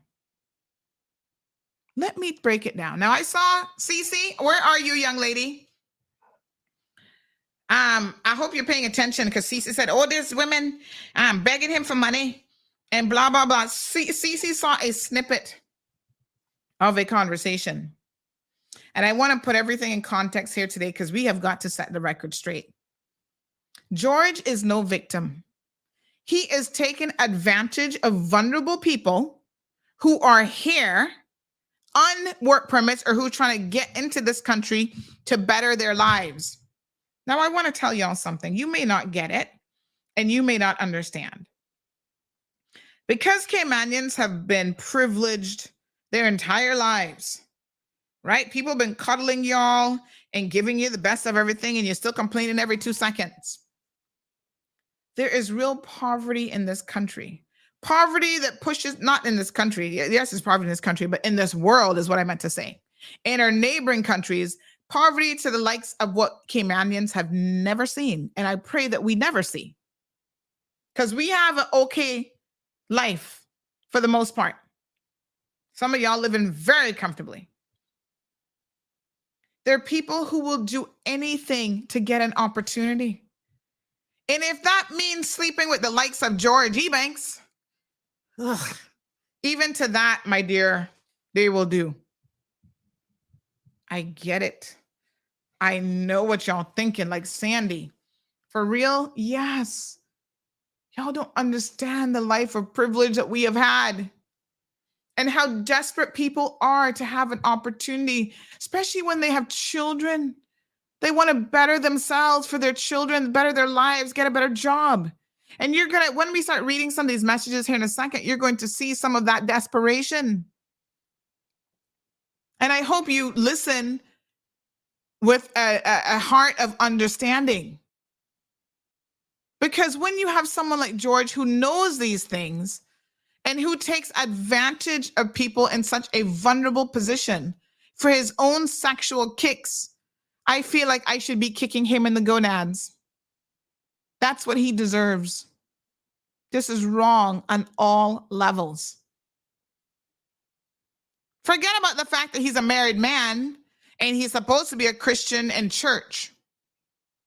Now, he just went and joined the new Baptist church down in Savannah, and I feel sorry for them, honey child, because they don't know what they have allowed into their midst.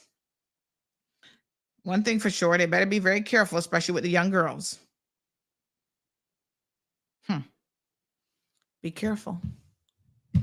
People's reputation precedes them. Lock up your young ladies when you see George coming, because this man has no chill. He has no understanding of professionalism whatsoever. I posted a voice note on social media on Friday of him cursing out the same woman over immigration. Oh, you need to get your, hold on, down to immigration, blah, blah, blah, blah, blah, about your work permit. And y'all was sympathetic, talking foolishness about, oh, well, he sounds like he had been telling her that a bunch of times and she just wasn't understanding it. Can I please ask you all to stop making excuses for bad people? I'm just saying. That is not the case. This is not a situation where he said to her, oh, you need to go down there to immigration paperwork 50 million times and she just wasn't understanding. This is a man who, when he doesn't get his way with you sexually, will become vindictive and curse you out and do the most. That's what that voice note was about. It was about his lack of professionalism. He is hired by these companies to do a job. And he is doing such a poor job at it that he curses out people, not people that work for him, people that he's trying to get work permits for other companies. So if you're one of those companies that uses his services, be very much aware that this is how George speaks to your future workers. The man is sick in the head.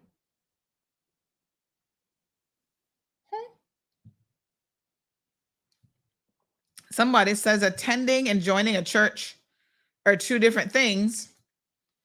He can attend all he wants, but to join the church has to vote to prove his membership. That day shall never come. Woo! Cayman Islands Baptist down in Savannah, down by Pedro, they on top of him already, honey child. Good for you. Don't let him in.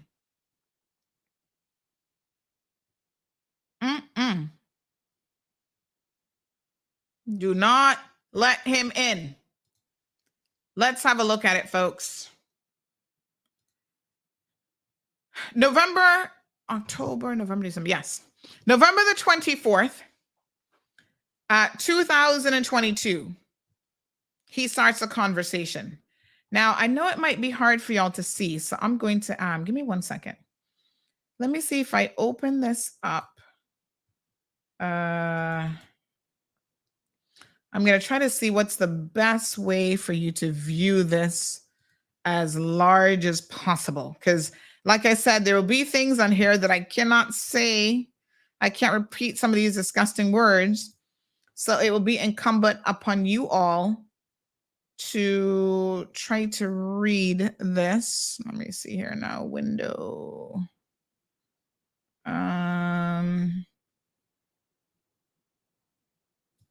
Let me see. Let's see if this is any better. Hold on. Because this one I can enlarge fairly. Yes, this might be better because I can enlarge this one. Let's do it this way. All right, so they start a conversation, folks. George reaches out and he says, this is at 5:56 p.m. I want y'all to keep track of the timeline now because the timeline is important.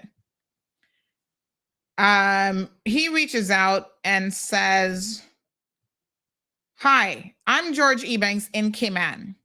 I'm doing a work permit for you for one of my clients. Tomorrow, I might need to call you as I need to complete the permit forms and some areas are blank. Save my number, okay?"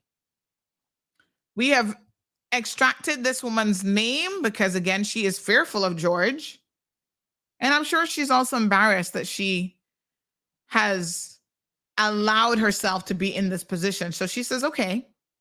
He says, "You've been in Cayman before? Looking forward to meeting you and showing you around." But Jesus Christ. Say what? Within 1 minute, well, no, hold on. From 5:56 to 6:13, y'all do the math. Already the man told me he wants to show you around. George, that's not your job. Your job, as you rightfully said, is to take out a permit for this woman, and that's it. But you see, the grooming has begun. Okay? Oh, I want to show you around. I want to show you the Cayman Islands, dirty old man.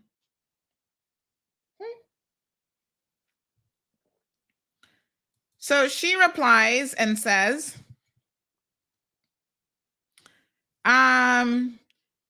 yes, I used to come to the Cayman Island when I was much younger every summer, but I've never worked there before. But yes, I have been there before. She says, awesome. I can't wait. Hope we can be friends. Hope you will have some free time to go out. You see how this conversation's already going sideways? Then he mentioned some lady says you'll be staying with your mommy, I think. Yes, we can. And I'd love to go out and see around the area. She confirms that she's going to be staying with her mom. Cindy, are you paying attention? Right away, the woman has not asked George for a single thing. There is such a thing of grooming of adults as well, you know. Listen to what he does. Tomorrow, I can top up your number if it's okay. Flow or Digicel? Say what? People. When you see somebody trying to give you something, somebody that you do not know, especially when they're of the opposite sex, and all of a sudden they're trying to give you something, you need to be very careful. She didn't ask him to top up her number. She didn't ask him for money. He is right out the bat, eager beaver. Can I top up your number? Really? So she says, sure, I use Flow and thanks in advance. He says, okay, I will. She says, I heard Cayman is very beautiful. We can't read all this because it's 54 pages. So I'm going to skip through some of it. She goes on to say that her mom told her it's very expensive. And apparently he's sending audio notes, which you can't get in this conversation. He says, you'll find anything you crave for here at 100% safety. Well, gosh, darn it. He's better than the RCIPS guaranteeing people's safety. Then he says, plus me to be your best friend. Say what? Sicko. Folks, this is the first time he's having a conversation with this woman, you know? The nerve of this man.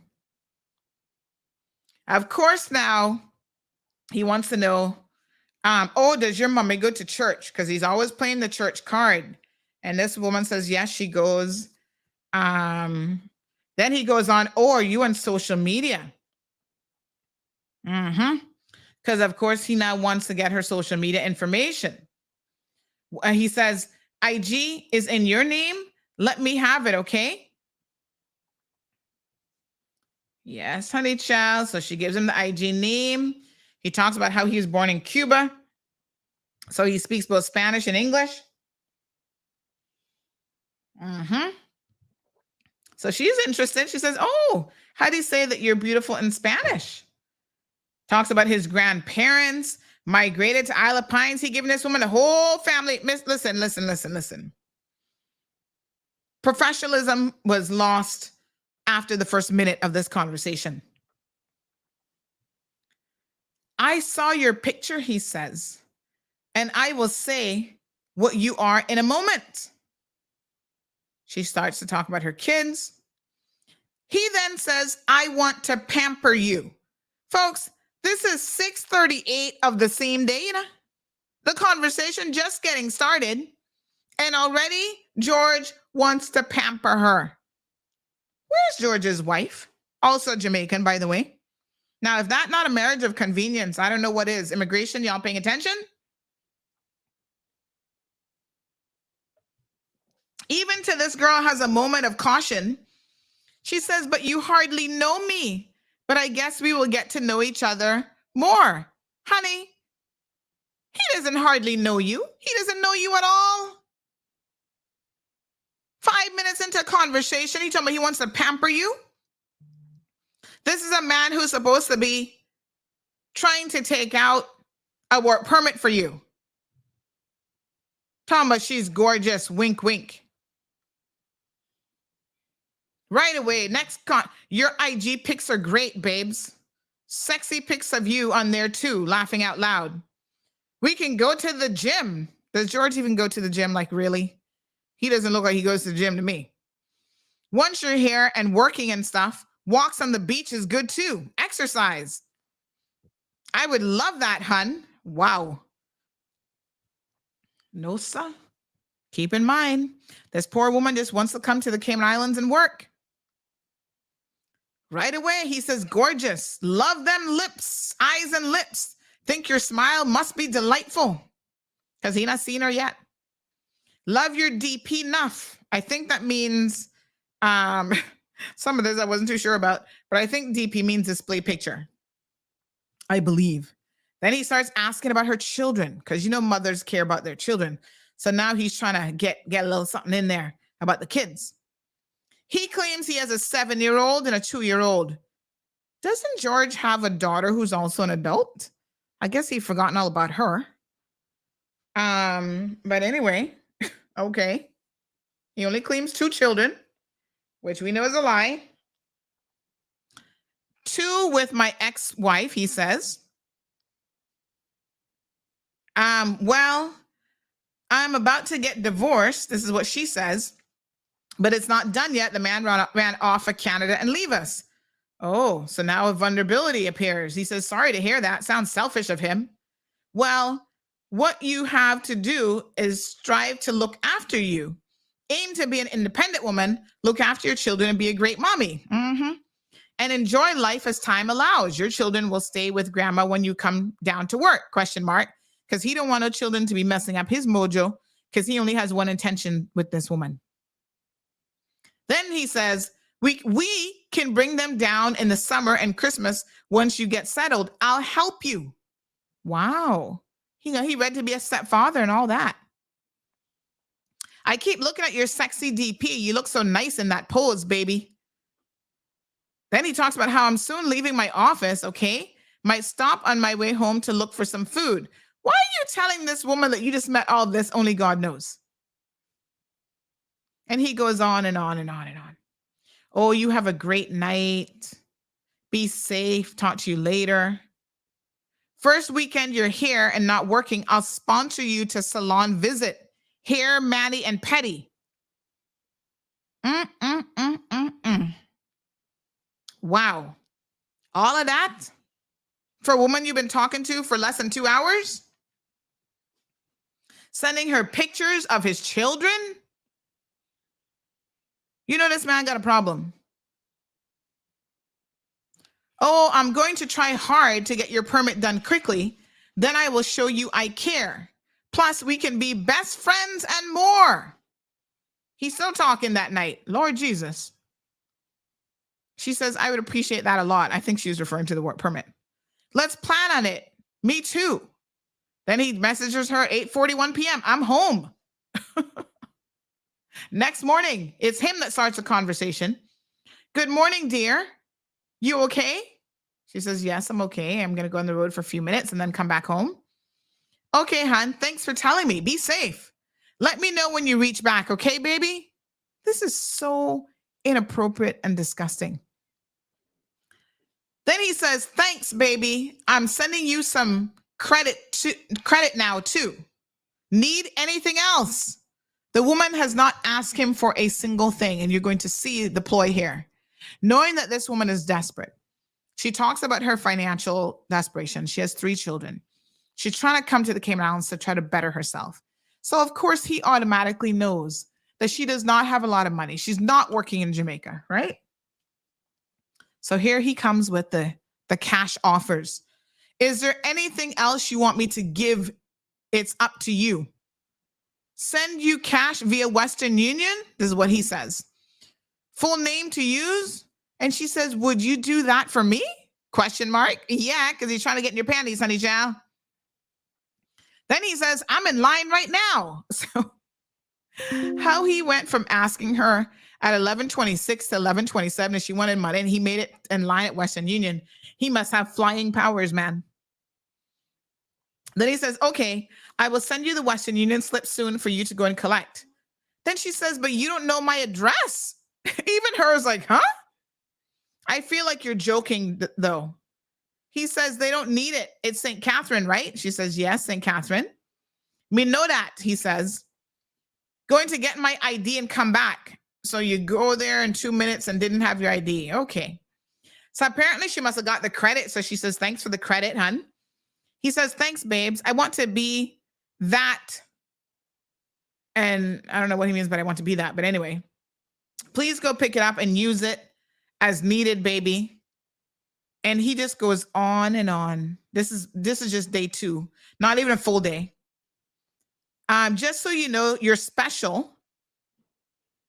Talking about he going to watch football, USA versus England. This was during the World Cup. Right? Not really getting information. He finally gets to the point and says, oh, I looked over the forms and I just might need to sign your name to 3 forms. See, I'm signing for you already. Now, let me just pause there for a second because y'all do know that George has a conviction already in relation to immigration matters. Okay? That is completely fraud. He's been convicted of signing people's names on forms previously when he should not have. It is called forgery, George Ebanks, and it is against the law.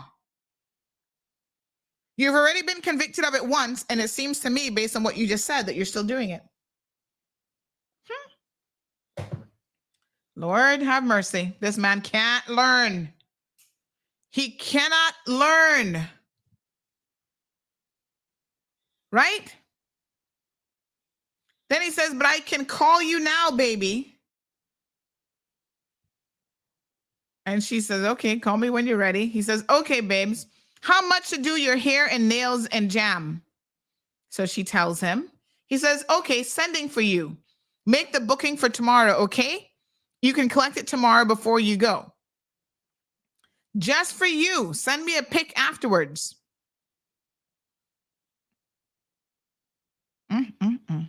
2 minutes later, what are you doing? Already a little bit obsessive there, if you ask me. Talking to my mummy. Okay, tell her a good man in Cayman is putting in your permit, and he seems nice. He used the right word there. Seems nice.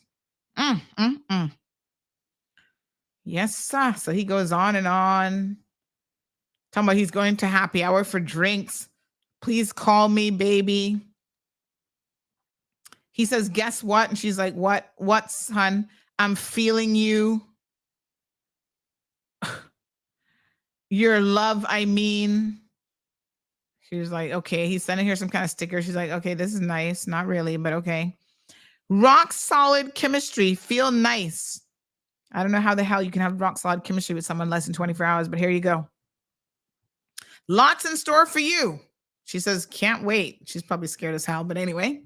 Nice. Wish I was coming to take you out later. Buy you a sexy dress and heels to wear out to dinner date. G-string. So she says, well, my birthday's in February. I guess we can have dinner and my birthday together. He says, me done know that. We escaping somewhere. That would be my desire, baby doll. Vibes is good. I should have topped you up when I went back this afternoon, but I'll send you credit tomorrow. So you send him more credit again? Lord Jesus.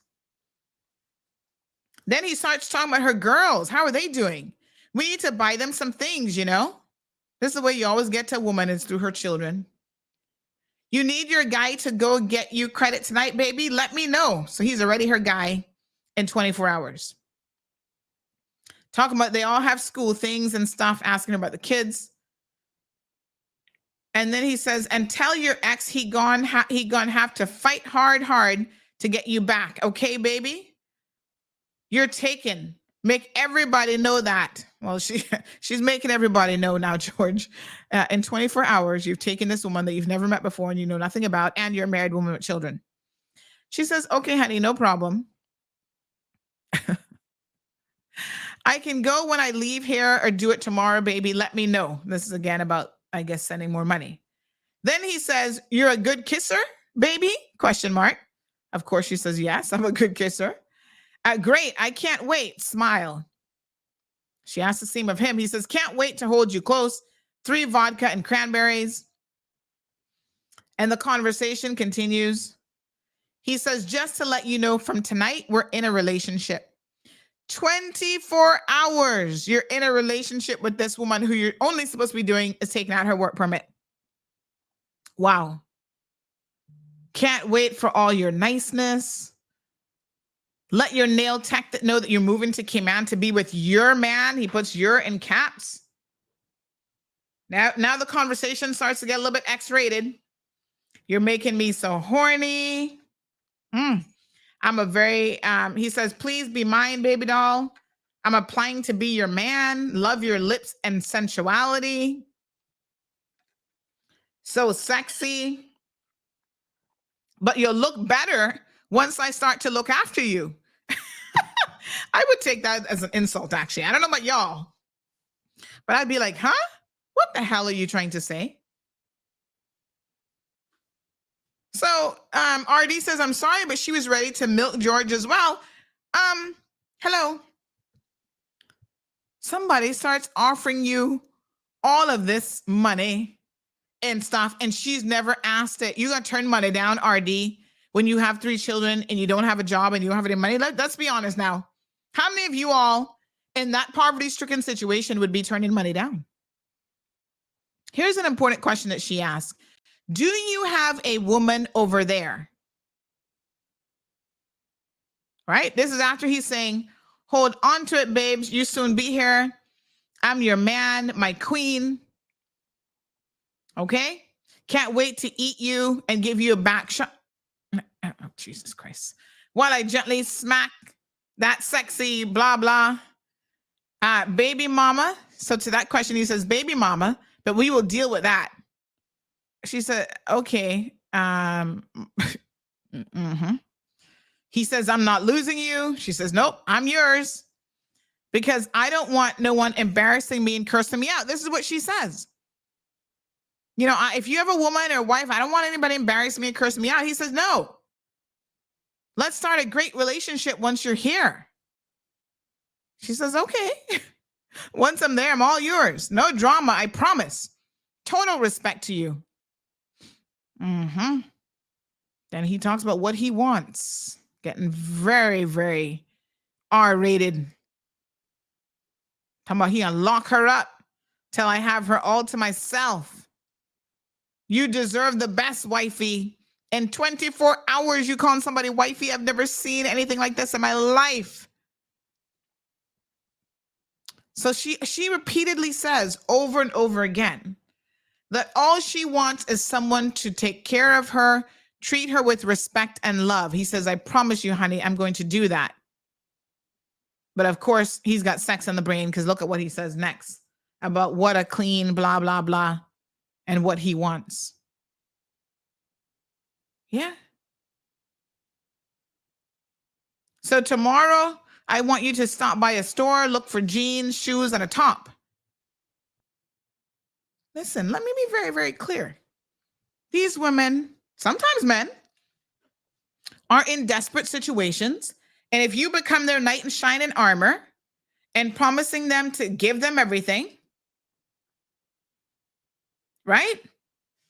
Who's going to say no to it? She doesn't know that this man is crazy. Talking about what he going to do to her piece by piece.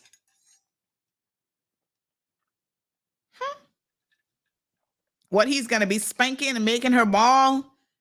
She's just like, okay. Unbelievable. Loving you is easy because you're super special and beautiful. You just started messaging this woman about a work permit the day before.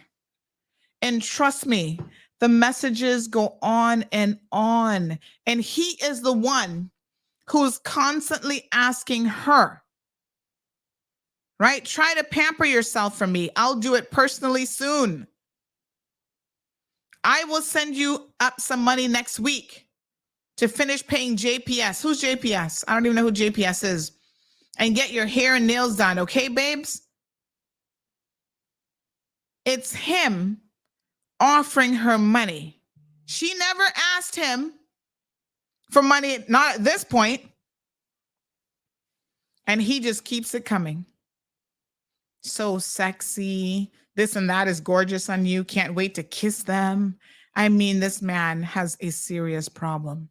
And y'all need to understand, this isn't a OnlyFans website, okay? Talking about our love is growing stronger every day. I just love the vibes. My God. George is how old? Is he in his 60s? This is a man who's been married at least 3 or 4 times by now. Yeah? And this is what he is up to. He has enough time to do this to not one, because if you think she's the only victim, you better think again, but multiple women. The problem I have with this is that George does this in his capacity of work as a consultant for these companies. If you hire George, this is what you can expect him to do to the cleaners and other people that you're trying to bring to the Cayman Islands on a work permit. Talking about, I don't like my baby doll being low on cash. I'm in line at one place to collect some money. A client sent me only one cashier. Things are slow, baby. I still want to send it to you, but you might have to get it tomorrow. Sounds like he doesn't even have the money. But still going on and on about want to do the hair and nails tomorrow, baby.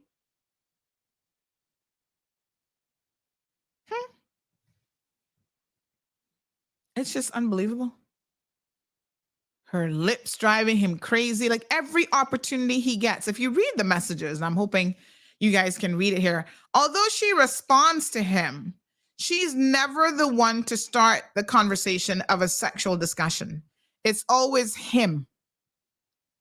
And when you understand how people fall prey to sexual predators, even though sometimes they don't know how to say, no, I don't feel comfortable with this, keep in mind the power of position, the position of power, my apologies, that he has over her in this moment. This is the man who will get you to the Cayman Islands where you can get a job, a decent paying job, where you can better take care of your 3 children after their father has left you. You understand how this is taking advantage of this woman?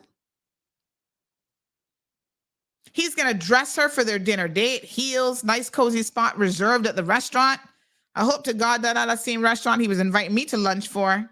Jesus, take the wheel. Yeah? Got to kiss you from forehead to toes with a 20-minute stop on my way down to explore.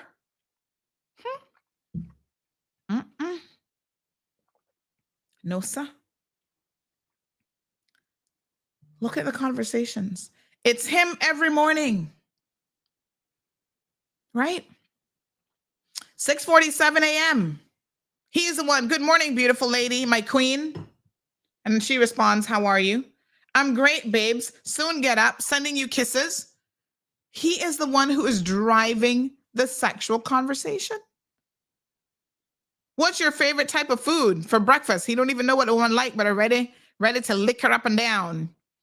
Typical Jamaican comment, which I think is so funny. She says salt mackerel and fried dumpling. Now, you know she a Jamaican. He talking about, oh yeah, I like that too. Try and stop your lies, George. Salt mackerel and dumpling? No, sir. Hear what he now promises her. So my plan is to find a better job and more pay for you once you come up, okay? My God. Tells her she can get a pharmacy assistant or cashier job. Dress in uniform. Wow. I miss you. Hi, my beautiful baby doll. So then he says, so you can swim. Lord Jesus. I will never let you get hurt. Just hold on to me, okay, baby? Protect you 100%. And she says, please don't hurt me. Lord, does she know? I promise you that. Promise you will honor and respect you. Will look out for your best interest. Never make you regret being mine. She says, okay, please. Then he's talking about, come and kiss me now then. You're making me so horny just talking to you.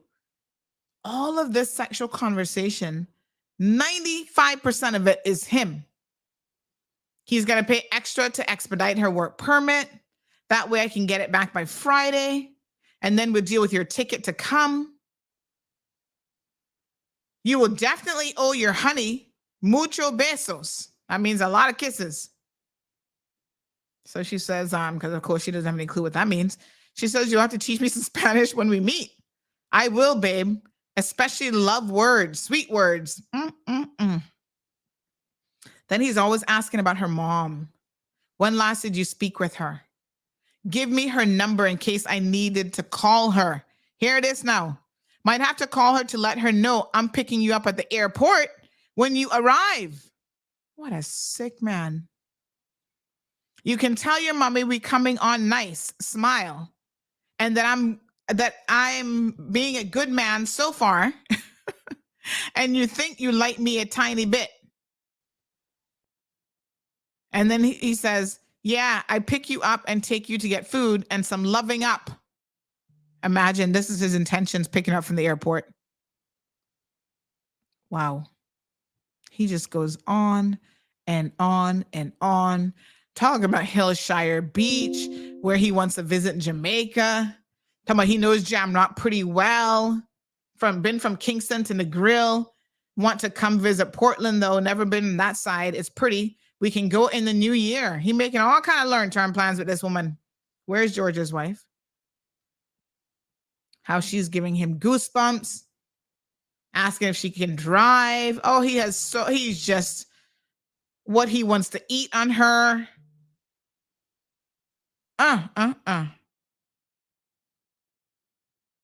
What he wants her to do to him. This is the extremely explicit part, folks.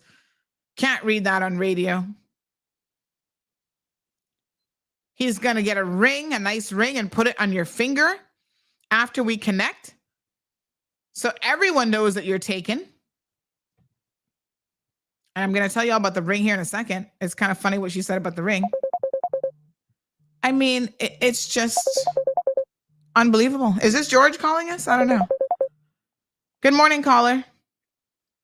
Good morning, Miss Sandra. It's Lorenzo. Hi, Lorenzo. You're live on air. Are you speaking about George this morning? I'm speaking about the guy who get my money. Okay. Let me call you. Let me call you back. We're gonna try to wrap up the George situation. Totally different topic, and then we'll give you a call back. Okay? No problem. All right, my dear. What's that? I wonder if he had a story about George. Her bumper. Telling her she looks like Halle Berry. She's gonna dress him up. Wear an outfit. Let me see if this person is trying to get on radio. Good morning, caller. Well, I'm on air. Do you want to be on air? Okay, you'll have to call me back after the show. After 10:30. Okay, thanks. Bye-bye.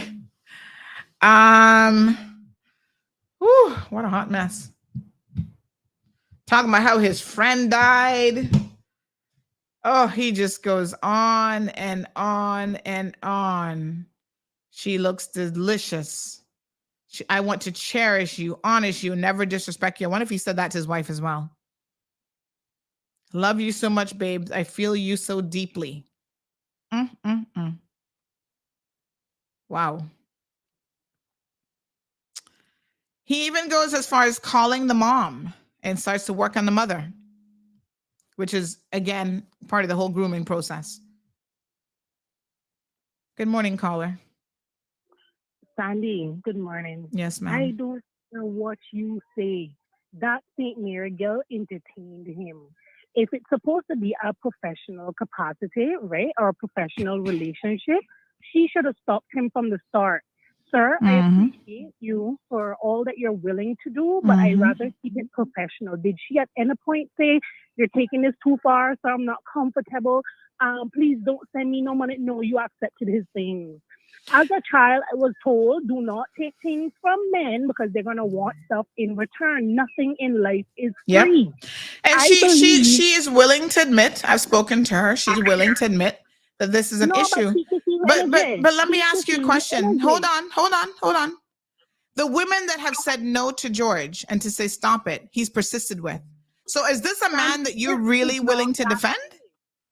Sandy, no. This situation that you're talking about has nothing to do with the other ones that you're talking about. No. That's where you're wrong. You cannot isolate this man's behavior when he does this over and over again.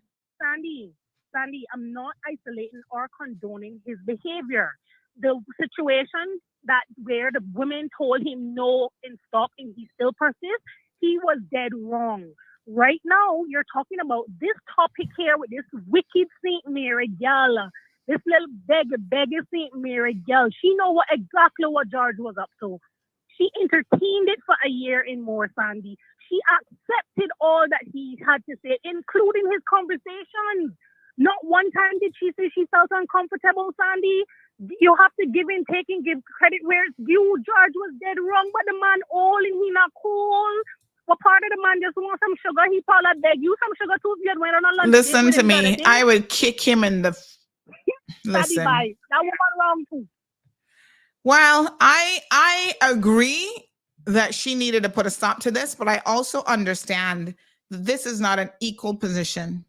So when we talk about, for example, this concept, folks, of sexual harassment, you have got to understand that he has power over her. She, to this day, the woman is living in Cayman and she's afraid of George, talking about George claim he know the governor and the government and this one and that one. He's taking pictures with the deputy governor and all these people. These people are afraid of George. I'm having conversations with her and I'm like, why are you afraid of this nutcase? This man is crazy. But she legitimately is afraid of him. So I think unless you've been in her position, the one thing we know about George is he is a serial offender.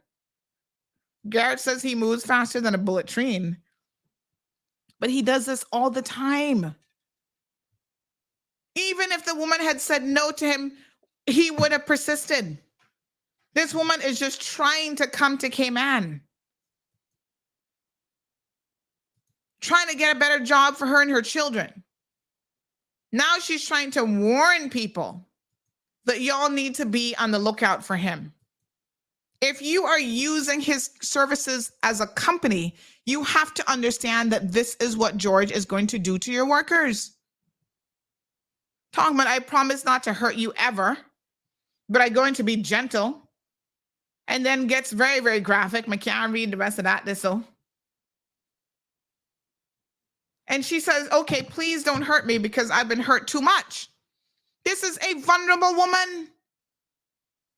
Y'all are not understanding the power play that is happening here. Not everyone is in a position. That's why the perpetrators have got to be stopped.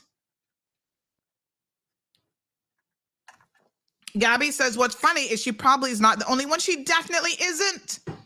Remember the other woman that he was sending graphic videos and pictures to, who she's a Caymanian. She wasn't interested. She kept it professional. She's like, I only want to talk about, you're supposed to be sorting on my insurance and this, that, and the next thing. He persisted. And then you guys heard the man say on this very program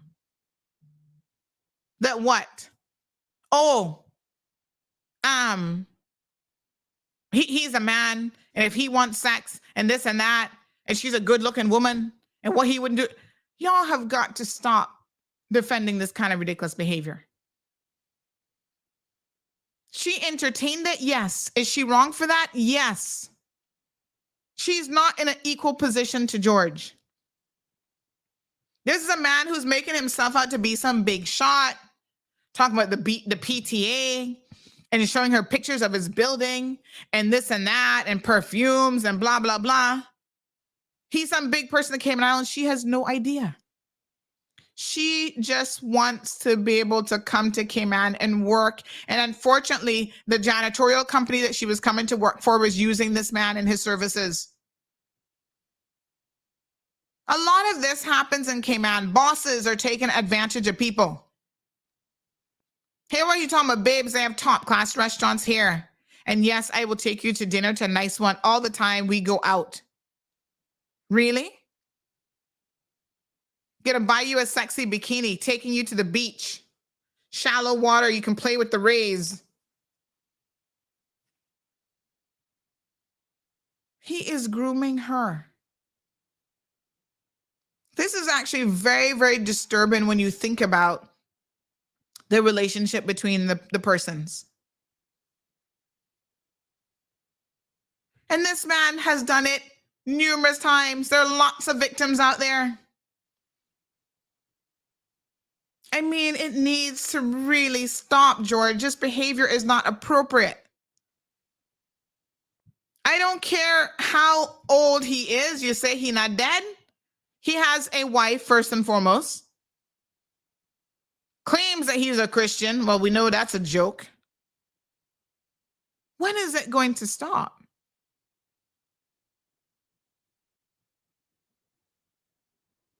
You and I wouldn't entertain this because we don't need to. We're not in a desperate position. I adore you, love you across 90 miles of water, and will soon love you skin to skin. Really? many of you have ever known real hunger?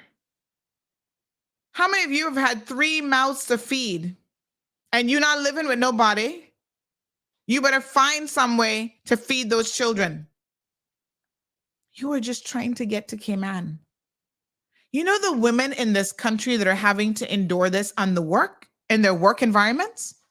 They become domestic helpers and workers in homes where men are sexually harassing them and raping them and sexually assaulting them.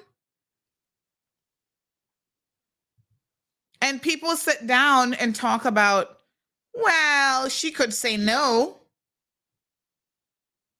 It's like, really?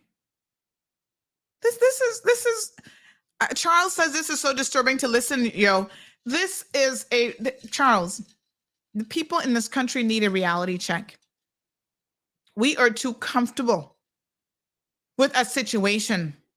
We're too comfortable blaming victims. And this woman is a victim.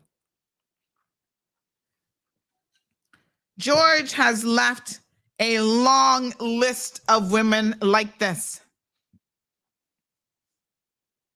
You know how disturbing it is? Like I said, look at who starts the conversations every single morning.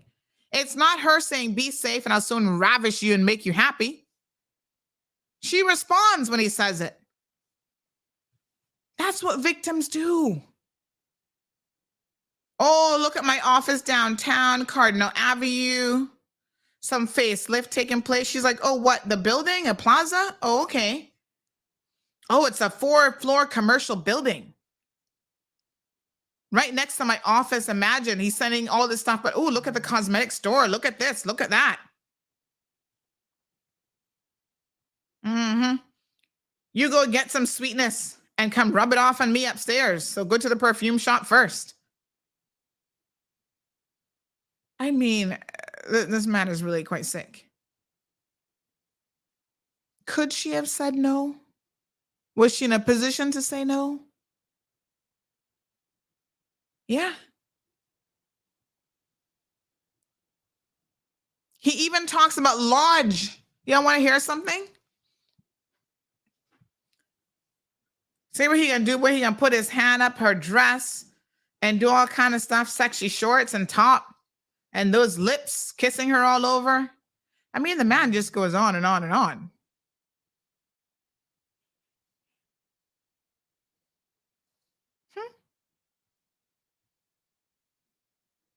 Better days ahead, he says. Little does she know. Chin up. Love you mucho, mi amor. She says, thanks, honey. He's the driving force here. I think anybody who can't see how this is very, very disturbing has got a problem.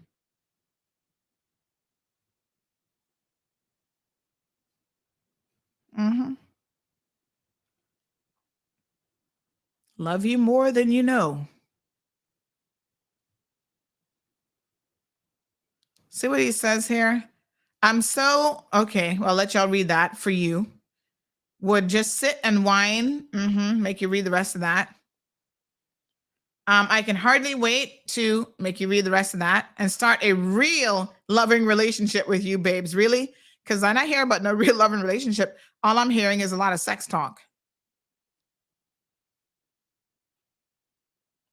That's what I'm hearing. I long for you. Hear what he says. I will get you to join the island's national choir. Oh my God.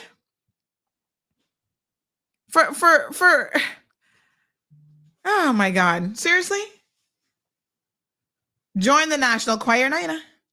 Yes, sir. This is where it's at. This part is funny because I'm going to tell y'all something about George that needs to put this situation in context of how this man has always had a real problem and how he's quite a sick individual. You see where he says, at the beach with kids and nanny, annual air show, send you some pics. Now, I am willing to bet the farm that was not the nanny he was with, but his actual wife. Yeah? Did George go to the air show with the nanny or his wife? Let me tell you what George has done previously that will make your head spin. When he was working at General Motors or whatever that company was where he had his big shot job, he had this white woman come down from the States that he was in a relationship with. I'm sure it started much like this. Back in those days, they didn't have WhatsApp. So I guess it was email correspondence or phone calls, right? Brings her here, claiming she's coming down for work, has her staying at his house in Newlands, hanging out by the pool, sunbathing outside, having a good, fabulous time in the same house with his wife and child. I want y'all to pay attention to the story now, because you're going to see a couple correlations with this whole nanny situation. So he told the wife, oh, she's a co-worker. She's come down here for work. But, the company doesn't have any money to put her up in a proper hotel. Instead, let's go ahead and invite her into our home. So the woman's sunbathing outside, enjoying her best life in the Caribbean. And then says to the little girl, can you please go and ask the nanny to bring me my morning coffee? And the little girl was like, the nanny? That's my mom. He was calling the wife. Let's not get into him being a wife beater. We don't got time for that discussion today. He was calling the wife, the nanny, to the other woman. And invited her into his house and did that. So when I sit here and I look at this, I said the nanny went to the air show and he's sending this woman pictures of the so-called nanny. How much y'all want to believe that woman is his wife? He married to a Jamaican lady.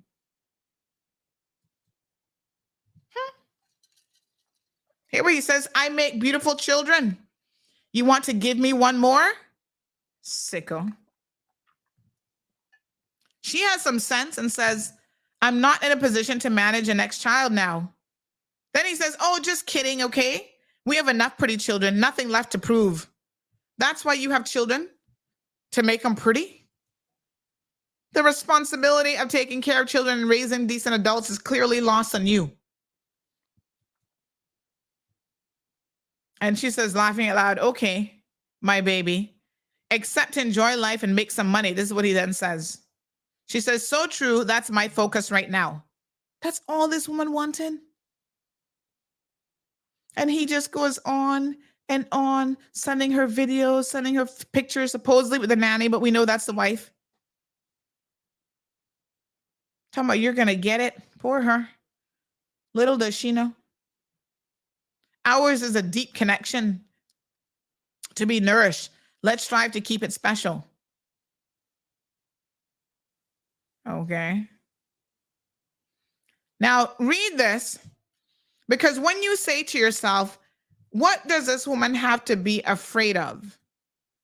You're going to understand where fear comes in, and sometimes y'all do not even understand it.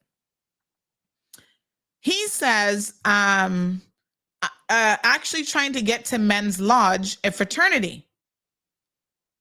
And then repass and some playing dominoes on porch till midnight. Do you know what lodge is what he asked her, and he tells her to Google it. He says, Google Independent Order of Mechanics, Western Hemisphere. She says, no, hun. It's a society of secrets. And she says, what kind of secrets? Google Masonic Lodge. Rituals and passwords cannot be revealed. He's such an idiot. She's like, oh, okay, honey, understand. Oh my God. So eventually George gives her this ring. Y'all want to hear what's so funny? The woman throws the ring down because she's afraid that George is into some kind of voodoo stuff because of this Masonic Lodge, which she actually doesn't understand or doesn't know anything about.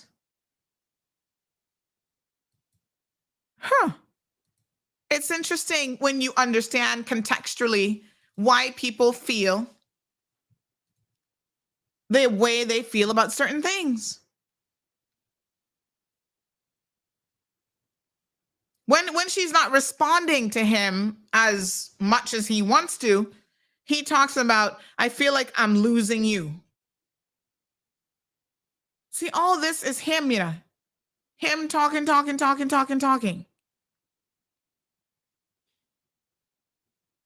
I agree that she needs to put a stop to it.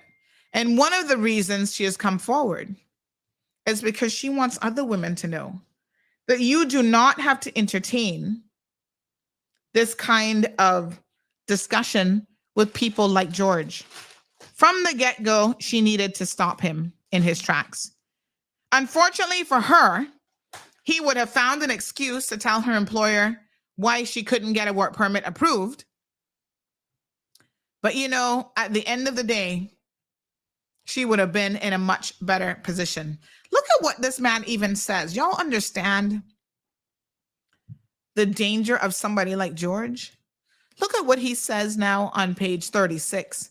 He says, I can easily amend the start date of your permit to the actual date you arrive, okay? So you don't lose time on your permit. Tell me something.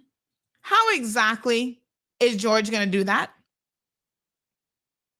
How can he amend the start date on your permit to the actual date that you arrive? He's immigration? He's WORC? This again sounds like intent to commit fraud to me. I will do that for you once you reach, he says. Then she says, thank you. And he says, I'll ensure I give you the best blank, blank, blank of your life. I'm here. He's already gotten in with the mom, calling the mother about some funeral and this and that. He says, I deserve all of you anytime I earn it. No, sir. Unbelievable. Sending you money for Christmas shopping. Notice that the woman has yet to ask him for a single dime. Now he got to send her money for Christmas shopping. The woman still not asking him for nothing either. Then he says, this is not your shopping cash, okay? Just some cash so you can have some cash in your bag. Plus, I'm going to put some credit on too. She says, okay, thanks. She confirms she got the money. Appreciate you a lot. Then he says, okay, just miss you. Longing to taste you. Sit and talk to you over food and wine. He seems to like to really wine and dine people. Now y'all know why I ain't going out to no lunch with the man. Oh, hell to the no.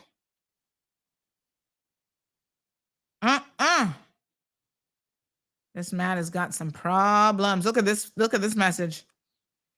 What he wants to slowly do. This man is really George is sick. Seriously? This is egregious on so many levels. I promise never to hurt you or use you or make you look silly. Lord Jesus, I know that's a promise he can't keep. At this point, she's starting to believe him because now they're in December. Treat you as a queen. How am I making you feel so far? She says, you make me feel loved. Poor her. That's because you're super special to me, he says.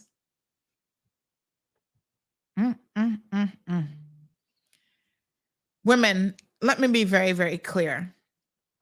You do not have to prostitute yourself. Talking about he wants to shave the woman and all kind of stuff. You don't have to do any of that. Yeah? See what he says? Says, funeral done, time to watch some sex. So he's going to go watch some porn after funeral. Wow. Real upstanding Christian there. You do not have to engage with people like George. Be on the lookout for predators like him. He is a predator. And he likes women that are considerably younger than him because I guess he feels like he can take even more advantage of them. He needs to do better. Women, you need to protect yourself from men like this. I know it's hard. He's sending you credit. He wants to send you shopping money. He wants to do all this stuff to look like your knight in shining armor. But he is a disturbed individual. Morning, caller. Sandy, you getting me vexed in these comments. You sliding too fast on top of that screenshot, but I see it. So you mean to tell me you God. not see where that girl wait, Sandy. You mean to tell me you not see where that girl message George and says she wants to slowly put her tongue on his, you know what? Hello, Cindy. No. I'm saying that she is responding to him. Who initiates the sex conversation every single time? Entertained it. She promised George some cat. She need to give him some cat. He did his part. She need to do her part now. Oh my God. Cindy, you need to do better. You need to do better. The point is this. The nature of this conversation and how this all started was on George. George is supposed to be the professional. This woman is going to be a domestic worker, a janitorial worker. She's coming from a disadvantaged situation. Every single sexual conversation starts with George. Yes, she responds. She wants to get here. She wants that permit. We all get it. But that does not excuse George's behavior, and it does not make it right. Alejandro, is that you? Only the best. But look here, Miss Sandy, listen. The thing is about this situation, right, that I'm hearing. If the woman knows that she is not interested in a man's favor, do not entertain the situation.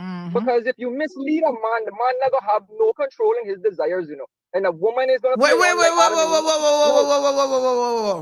What do you mean that a man has no control?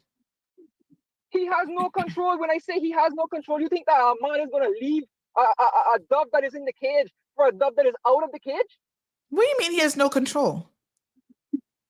Everybody has control over their desires and their behavior. Maybe Sandy, you are the only saint on this island. No. Nope, I am no saint. Hold on, back it up. Don't back it up in the way that George wants it backed up, but back it up. Go ahead. Yeah, I'm not into that. We all have to accept that we have control over our behavior and our desires. That's why men rape women and then say, I have no control. I believe you, Miss Sandy. I do not condone you on your words on those type of things. But you see, when a woman, let me just say it like this, when a woman, because it's not all women like this, they tend to entertain a man's favor. Like if I was to say, oh, Miss Sandy, do you want to go out for a drink tonight?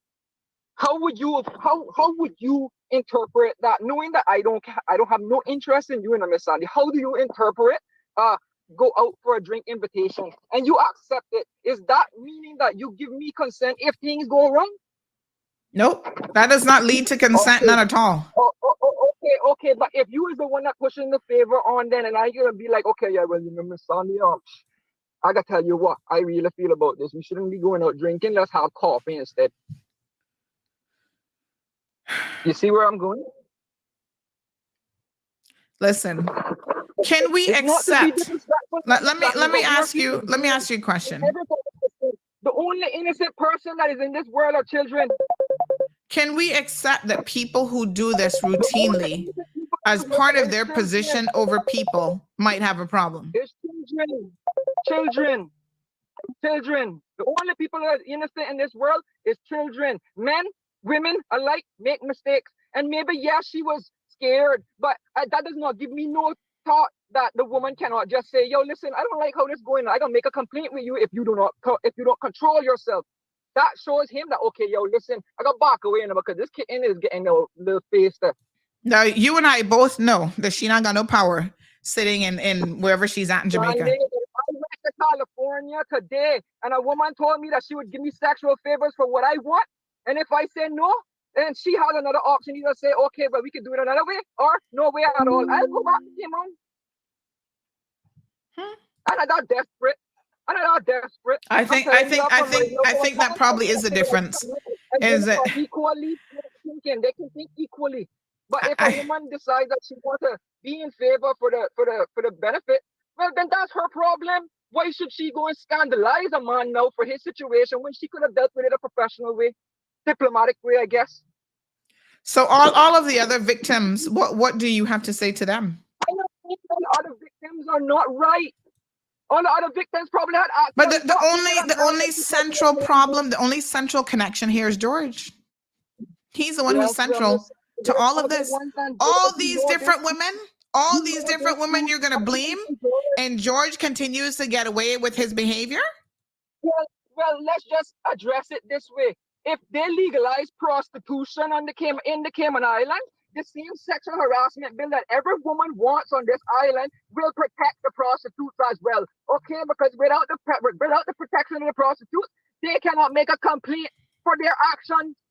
The sex workers need a protection as well. All right, because they're all here on this island. They're all here, including like how I want my ganja legalized. I smoke ganja. I would prefer them to know that they don't have to tell me what I can and cannot do.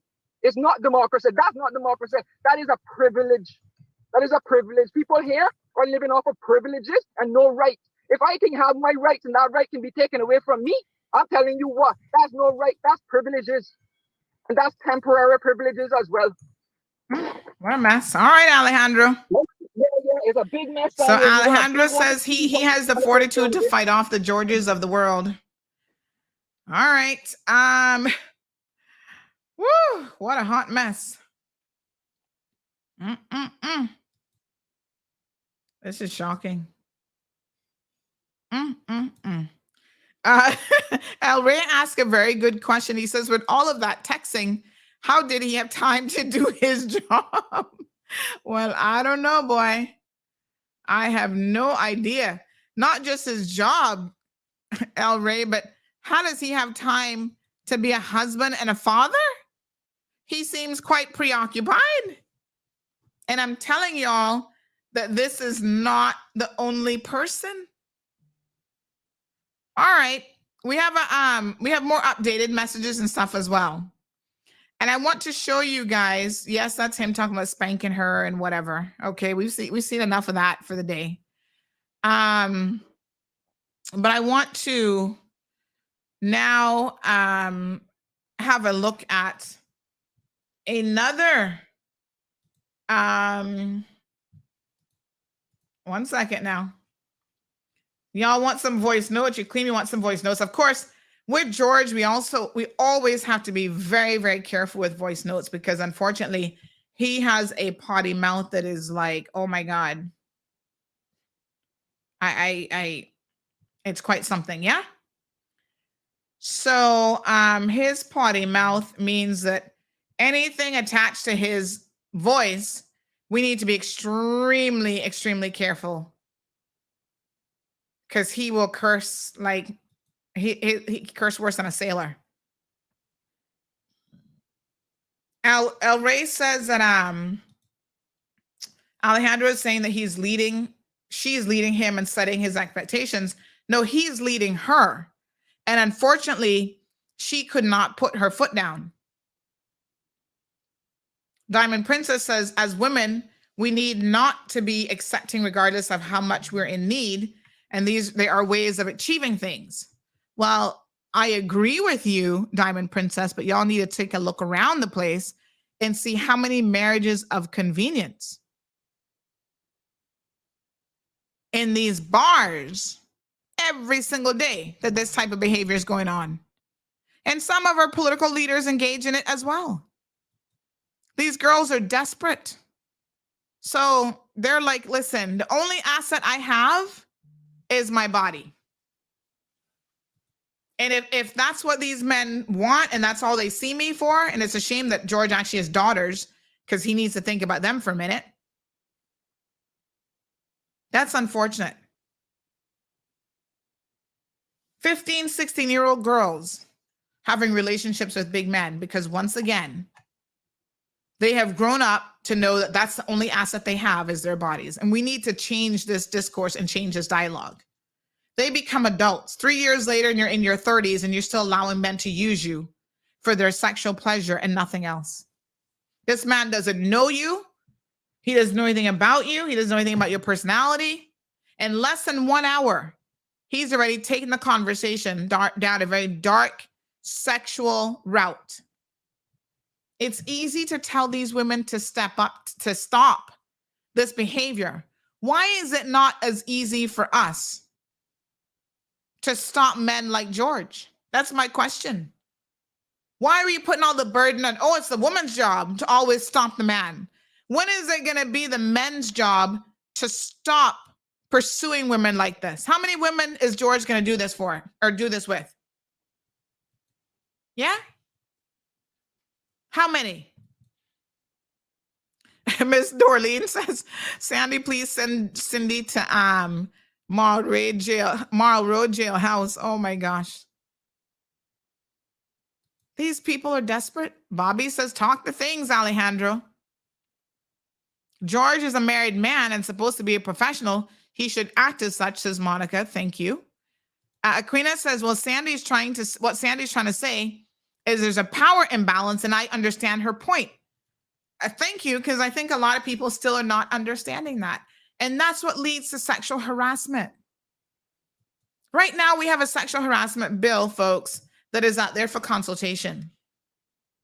It's people like George that this bill is meant to address. And he's a habitual offender. RD says the lodge has low standards if George is in it. And so much for being a secret society when he's using it to try and get punani. You know that he actually gave the woman a ring? Yes, he's a married man. He gave her a ring. She never wore it because she thought, because he's part of this secret society and she doesn't really understand what that means, she actually thought that there might be some obia involved. You have to understand the victims here. And yes, I'm calling her a victim of George's. Someone who would say that, like, I think he's trying to put some obia on me and you know, whatever. I don't trust, is an easy victim. Amanda, good morning. She says, I'm not defending George, but she's also deceiving him. She's not deceiving him. How is she deceiving him? He's making the moves on her. She's like, okay, yeah, okay. Maybe she's interested. The bottom line is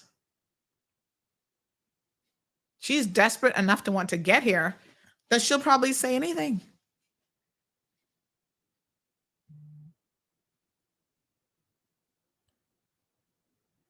We had a date. What is it? How is George so bad when you and him had a date according to you? Me and George had a date? Selvin, are you crazy? Please rewind yourself and go listen to the show. George has invited me out, even after he cussing going on about how, oh, I didn't tell him he was live on radio. He continues to invite me out. And I have said, no, I am not somebody to trifle with. Yeah. I don't need nothing from George. Like I told him unequivocally in this program, I look at me and ask me if I need a free lunch. I can feed myself. I don't need a man to buy me anything. Good morning, caller. Uh-oh. So I don't know what you're talking about a date with George. Don't get it twisted. That's not me, honey child. No, sir. A date with George, you got to be out of your damn mind. Not today, Bobo, not ever. All right. Final video.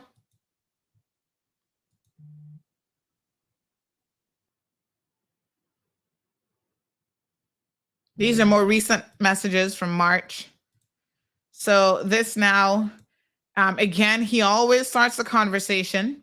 Hi, honey. Busy babes. She says, hi, how are you? Love you, though. She says, hi, how are you? You okay? At this point now, she's in Cayman.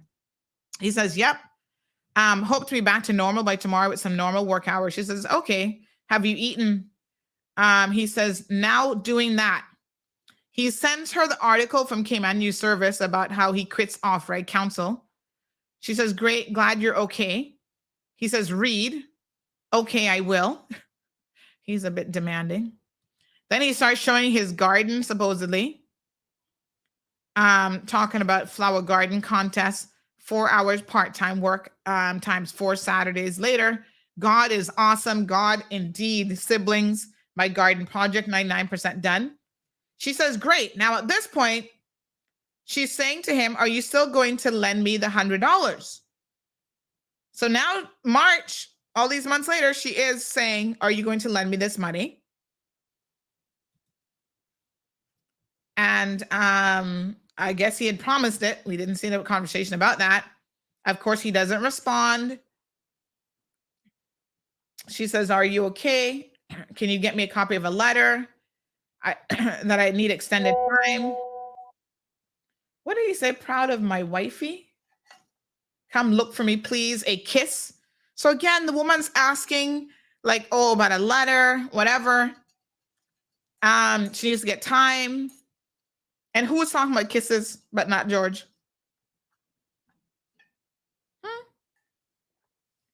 She says, I'm home. I reach home long time.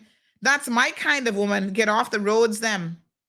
Yeah, because that's how you can keep all these multiple women, again, pretending like you're not a married man. Because if they're on the road, they might actually see you out with your wife and children.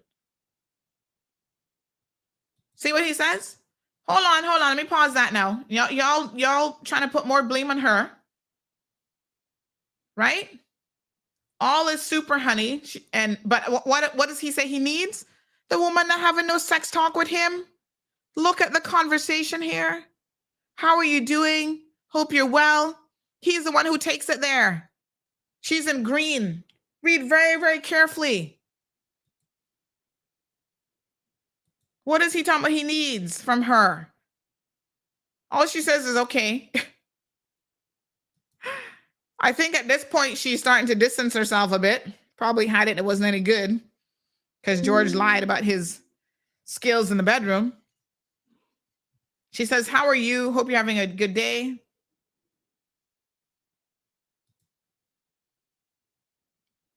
Says, I texted you the other day checking on you, but didn't get an answer. He says, yes, I try to stay off to get more work done. All of a sudden he can try and stay off the phone. She says, okay, I realize, and that's understandable. Have you eaten? Then he says, what? Again, sexual talk. The woman not saying nothing about no sex,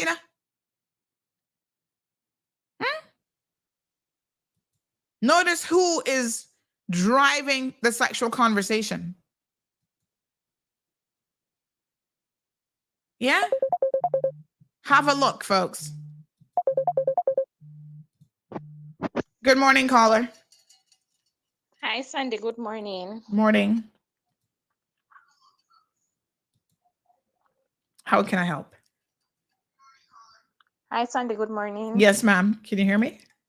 Yeah. Did this lady I don't know who is this judge, but I just want to ask a question. Did this lady take anything from judge?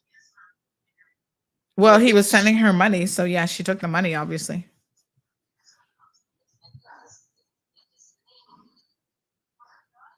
Yes. Okay. All right, Sandy. Look at this. We are all women. You understand? And what we women must understand, if we took in things from man, we are entertaining them. You understand? She should not take anything from judge. I don't know who this judge is, but I don't think she should be, because she entertaining something that is the reason why a lot of us get our dead.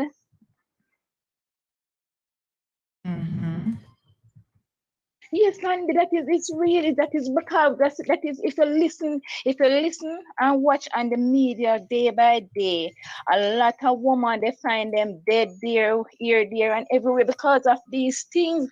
Miss Sandy, I think she is wrong. She should not entertain. But why are you giving her more wrong than him when he is in a position of authority over her? Miss Sandy, that is a man. That is what men do, but we women supposed to know ourselves.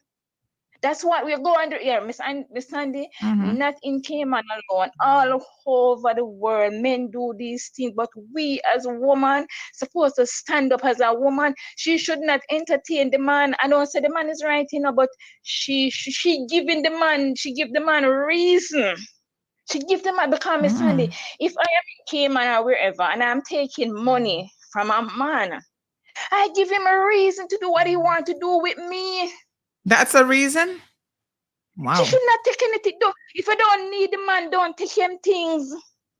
If I don't want to be in anything with the man, do not take them things. Right now, it can cost her life. And these are things that cost a lot of us life because we don't look into ourselves and see what we are doing, what is wrong. I think she's wrong. But I think that, listen, I'm not giving her any right, but I think the responsibility needs to stand with the person who's the driving force. These men, it's the same things. When a man sees a woman out there and he rapes her, oh, everybody, what was she wearing? How was she dressed? I think as a community, we're quick to blame women for their part in this. They're the Jezebels. They're the this, they're the that. What about the men? Sandy, what I can say for myself, I will not take, and I will never take things from a man. If I know I don't want to be in anything with, I'm not troubling him. If I even see him on the road and him said X, Y, Z or what have you, you understand, me not entertain him. Me not drive with him, me not take nothing from him, me not want nothing to do with him, me not entertain him. Me not doing it. She entertained the man too much, Sandy. She do it too much. She should stop. If she even started, she should stop. She should have stopped. Well, it looked like in this conversation now that I'm playing, she has stopped and he's continuing to persist. Anyway, all right. Thank you, Carl. I appreciate it. Okay. So the woman she's the one who must stop him. But even look at this. Cameron says she should have told her employer and have another consultant handle her permit, or was George her employer? So George was handling the permit as a consultant for her, for the company that she worked for. Right? Now, at this point, folks, as you can see from the conversation, she's apparently done with the sex talk, but George continues. So seems a lot of you don't think that she's a victim. Well, I tell you what, there are victims out there, and it's so interesting how people see the situation. Did she have an opportunity to stop the conversation? Everything, you all right? Like you ghost me a little.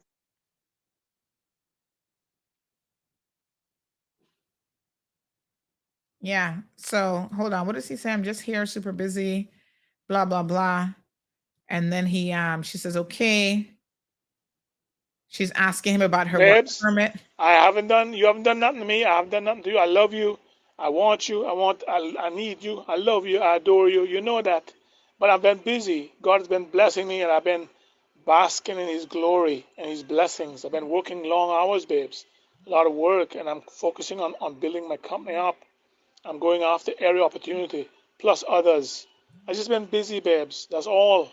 Yes, I miss you, but I know that you want your freedom, and you were the one who changed the rules, or your people, saying that you couldn't be out, whenever we together, you watching your clock, like what time it is, so I have to go back. Whenever we can't go that night because, that's a problem. So I have accepted that.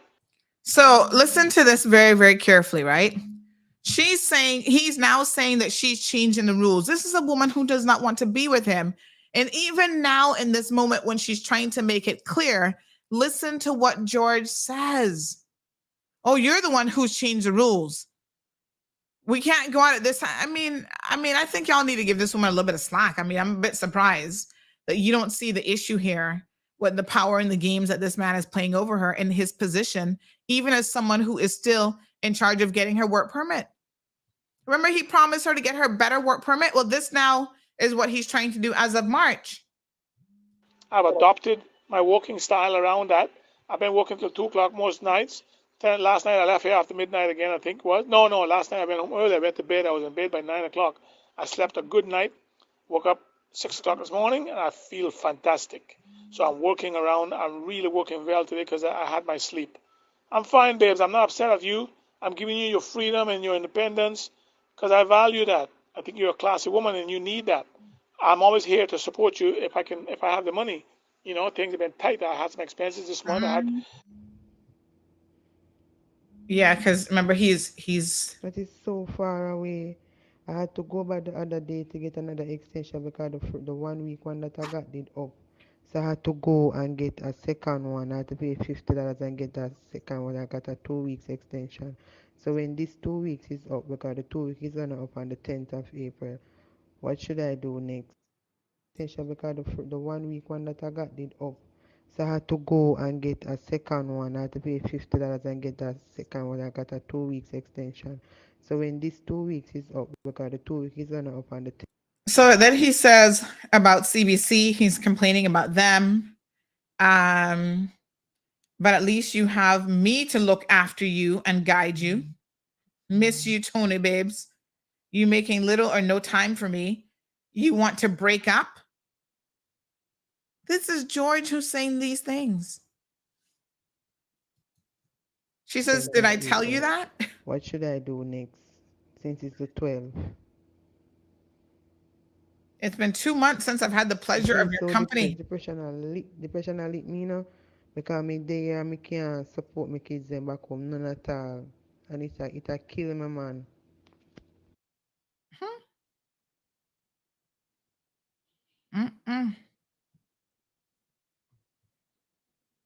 Well, yes, Dorothy says he might be backing up because of her financial demands. Well, he was the one who was giving it to her. She wasn't demanding anything. Now she needs $100, I guess, for her extension. He says, I'm low on funds too, so can't really give you any cash allowance. She says, that's okay. So what financial demands? I have yet to see, other than the one message there where she said, the $100 that you promised me. I don't see this woman making any demands on him. Then he says, let's not fight and argue, okay, babes? Just tell me, what should tell you, what the hell? Just tell me you won some, see, sex talks again. And I can live with that. P, after you get your permit, but start to work and more relax, okay, baby doll? She's having no sex conversation with him at this point, and he is persisting. That's all George is.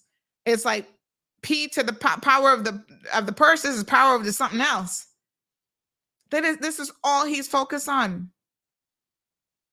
He say what he says. She says, okay, you can't say more than that. Okay, kiss my effing teeth. Then she finally says, she just, she said, okay, yep, it's yours. I just want to work. Get that off my mind. Y'all don't see the undue pressure that this man is putting. Listen to me. He lucky, He's able to find some people. I tell you what, it wouldn't be me. It definitely would not be me. Y'all need to be aware of George. He's a friggin' predator.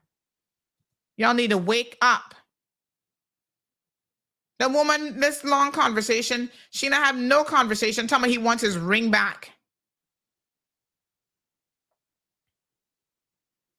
She tell me he can get his ring. She don't want the ring. See what he says? Hope you have told any man that has made any advances to you that you have a very jealous man who loves you and you love him. All she says is, okay.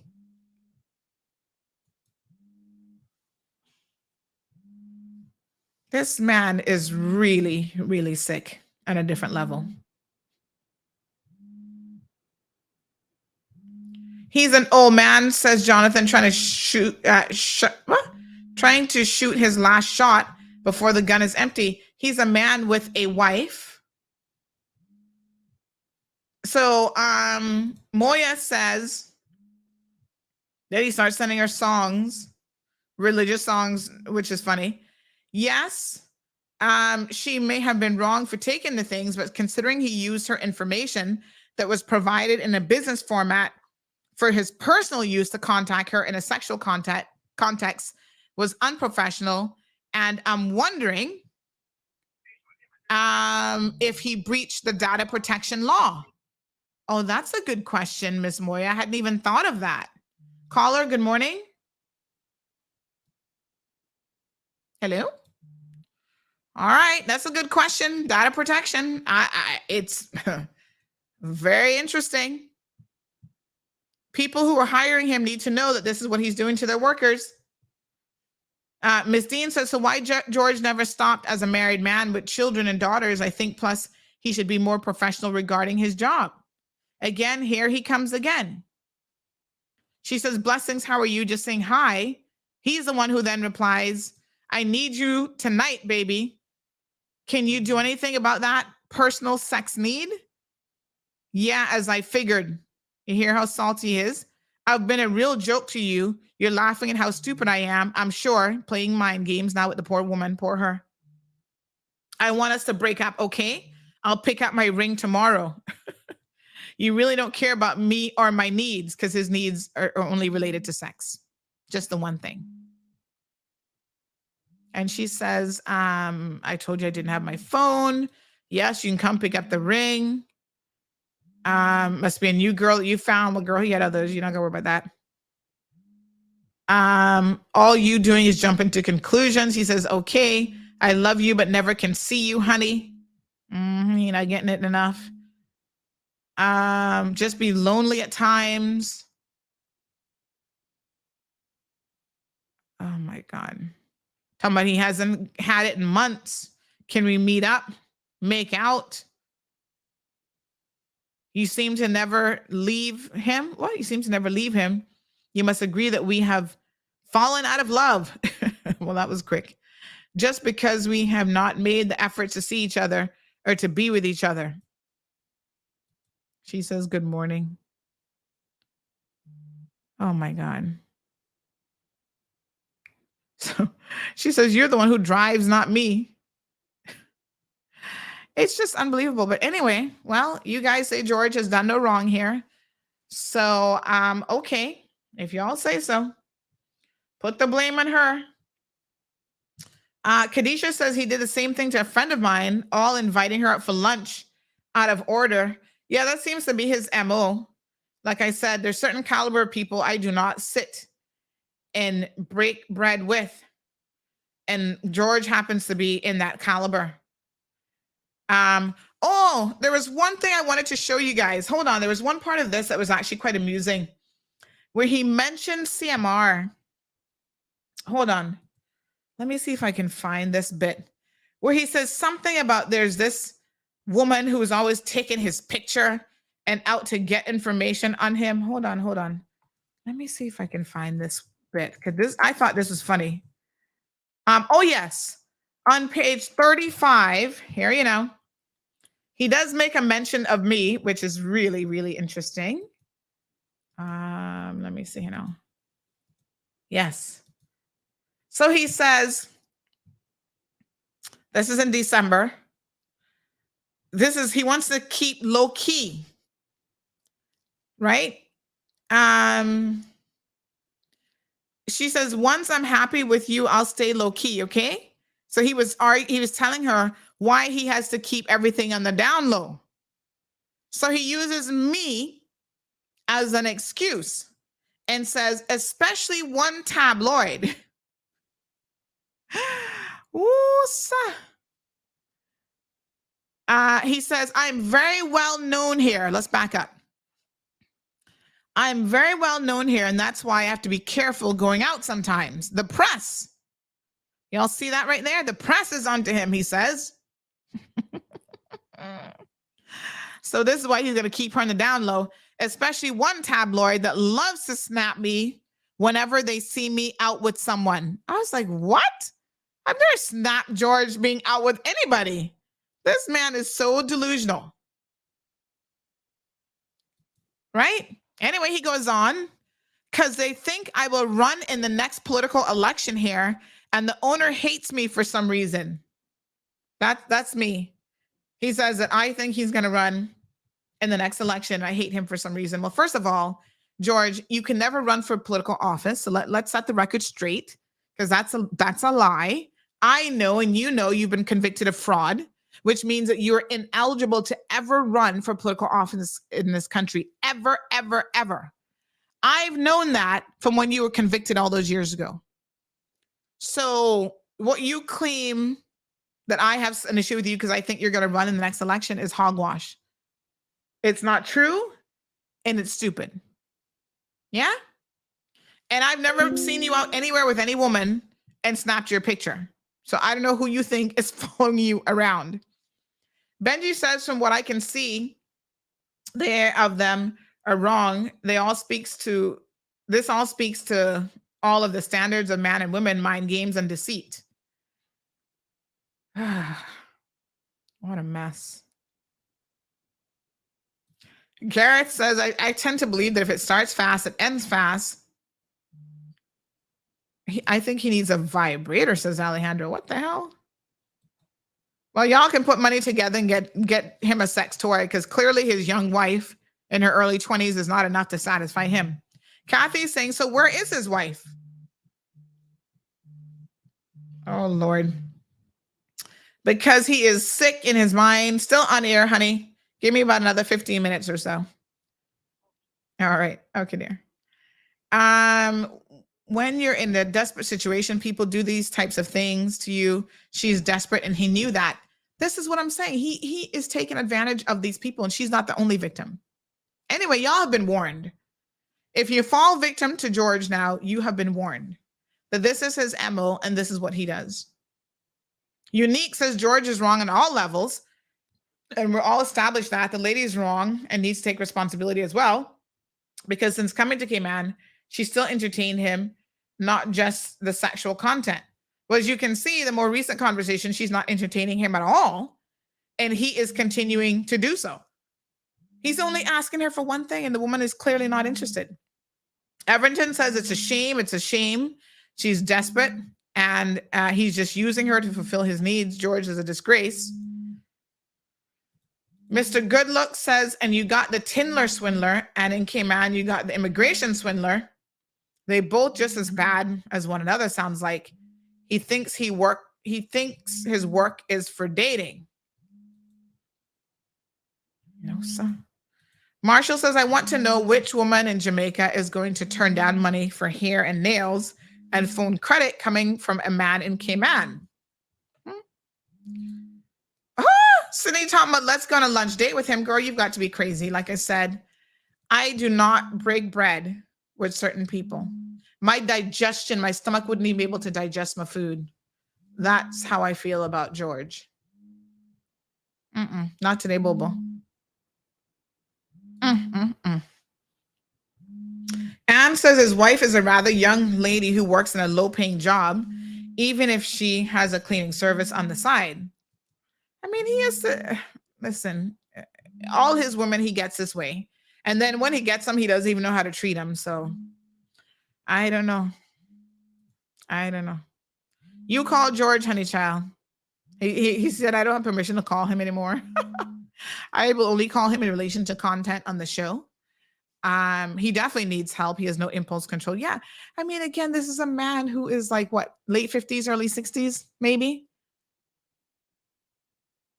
And this poor woman is so scared she's actually leaving the jurisdiction.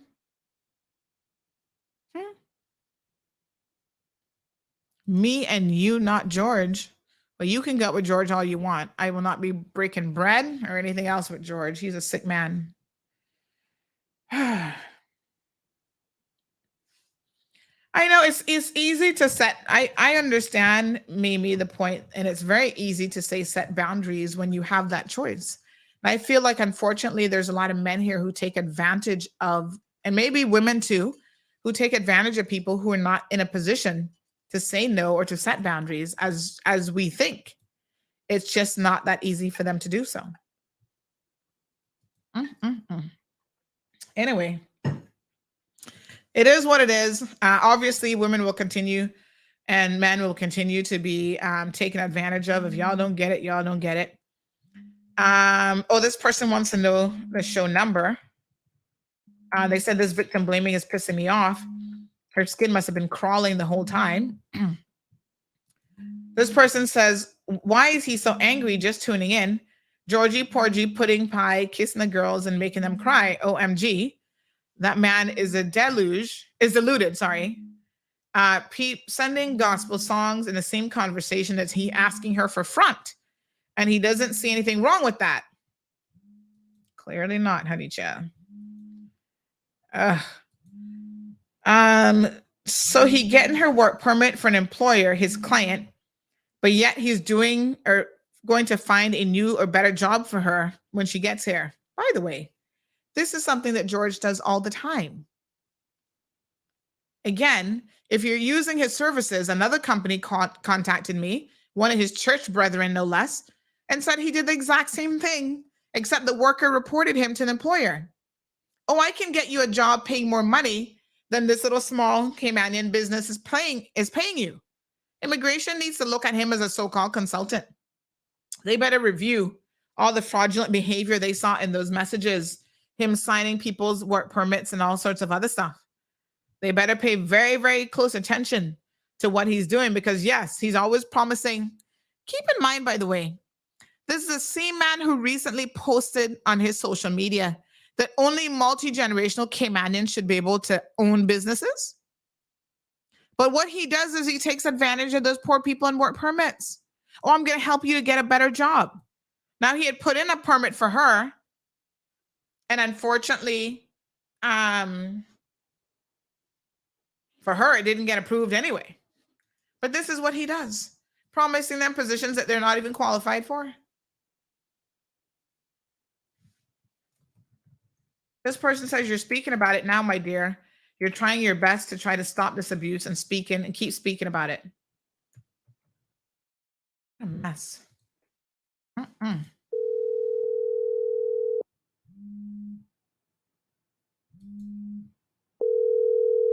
Someone says, wouldn't the data protection law cover this harassment a bit?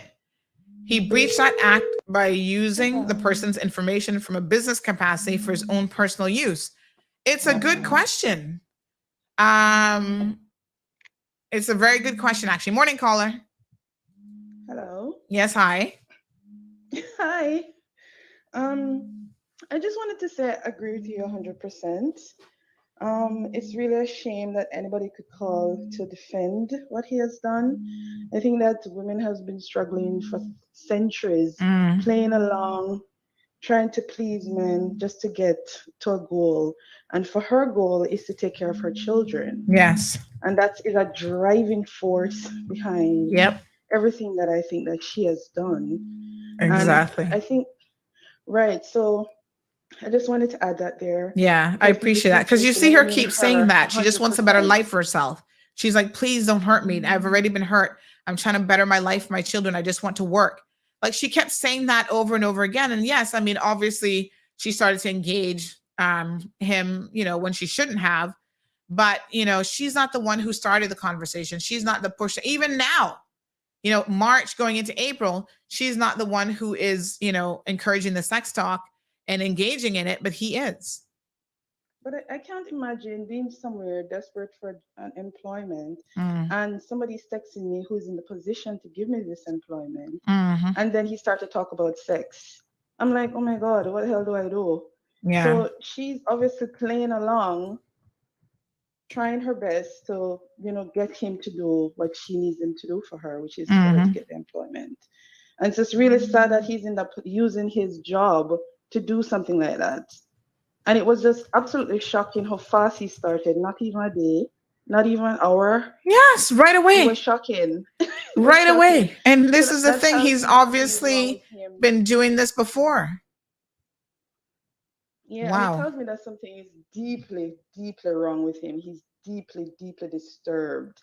He didn't even wait right off the bat. Yeah. It's really shocking. And then the position that he's in. Imagine how she must have felt, well, like, what is going on? Another part of it could be that she probably was, because he came onto her so strong and he was showing her this and showing her that, she might have felt that maybe this is going to be good for me. Maybe I'm going to get the things I need for my kids. So she was probably hopeful at one point as well. But when she came here, now she realized, this is not how, this is not what I thought it would be. Yeah. And her skin must have been crawling just talking to him. Mm-hmm, And then I don't know how he has all the time in the day to text like that. Clearly He's not getting texting much her done. 24/7. Yes, this person says Sandy George is a groomer. Right. What will the vulnerable lady do? She wants her work permit. She's not able to wade off a sex offender like George. And they sent me some signs of grooming, an article about the signs of grooming. He was pretty aggressive. He was pretty aggressive Yeah. with her. And then she probably felt as if she didn't have any choice because she did have 3 hungry mouths to feed. And a lot of people probably don't appreciate that. Someone says his wife just tuned in. Oh, did she? At 9:27? Well, honey child, if you're George's wife, you need to feel free to message you and I'll send you the entire conversation, because either you're in a fraudulent marriage with this man if you remain married to him, or you're another victim of his and he probably did the exact same thing to you. Caller, I appreciate the call. We do have another caller on the other line. Good morning, caller, and welcome to the program. Morning, Sandy. You're still on the line? Yes, still on air. Oh, because the radio has cut off. So Oh, okay. Yeah, we're still live. can I call back, please? All right. I'll just say some of what is some other things I want to talk to you about. You know, it's unfortunate when women become. Speak up just a little bit. I'm barely hearing No, I you. said it's unfortunate. There's other things I would like to talk to you about here, Yes. so I'll call you back later. But I'll just say quickly, it's sad when a woman becomes a victim of circumstances, you know. Mm-hmm. But Yeah. you know, from long time, you know, we have to honestly value ourselves, because these days, all a woman looks like in a man's eyes is a mattress on 2 legs, you know, and it's sad. So until you value yourself, Mm-hmm. you can know you could see that sort of 100 miles off the intent of this person, the type of person. He's a very sick person, sadly needing help. And until he comes to the place to realize that he needs help, it's going to be destructive to him. You know, what you pursue will destroy you as long as it is not a good thing. Yep. And it's sad. It's just sad. It's just like oh God, an accident waiting to happen with everybody, every woman out there. So may other women learn from this one experience. Value yourself. You know, I don't care how bad your situations, we all have them. But to become a victim of a circumstance is sad. It is very You know, sad. I want, if she's listening, just to tell her that she's worth more than this. More than this. You know? And anyway, pleasure only lasts for a time, you know.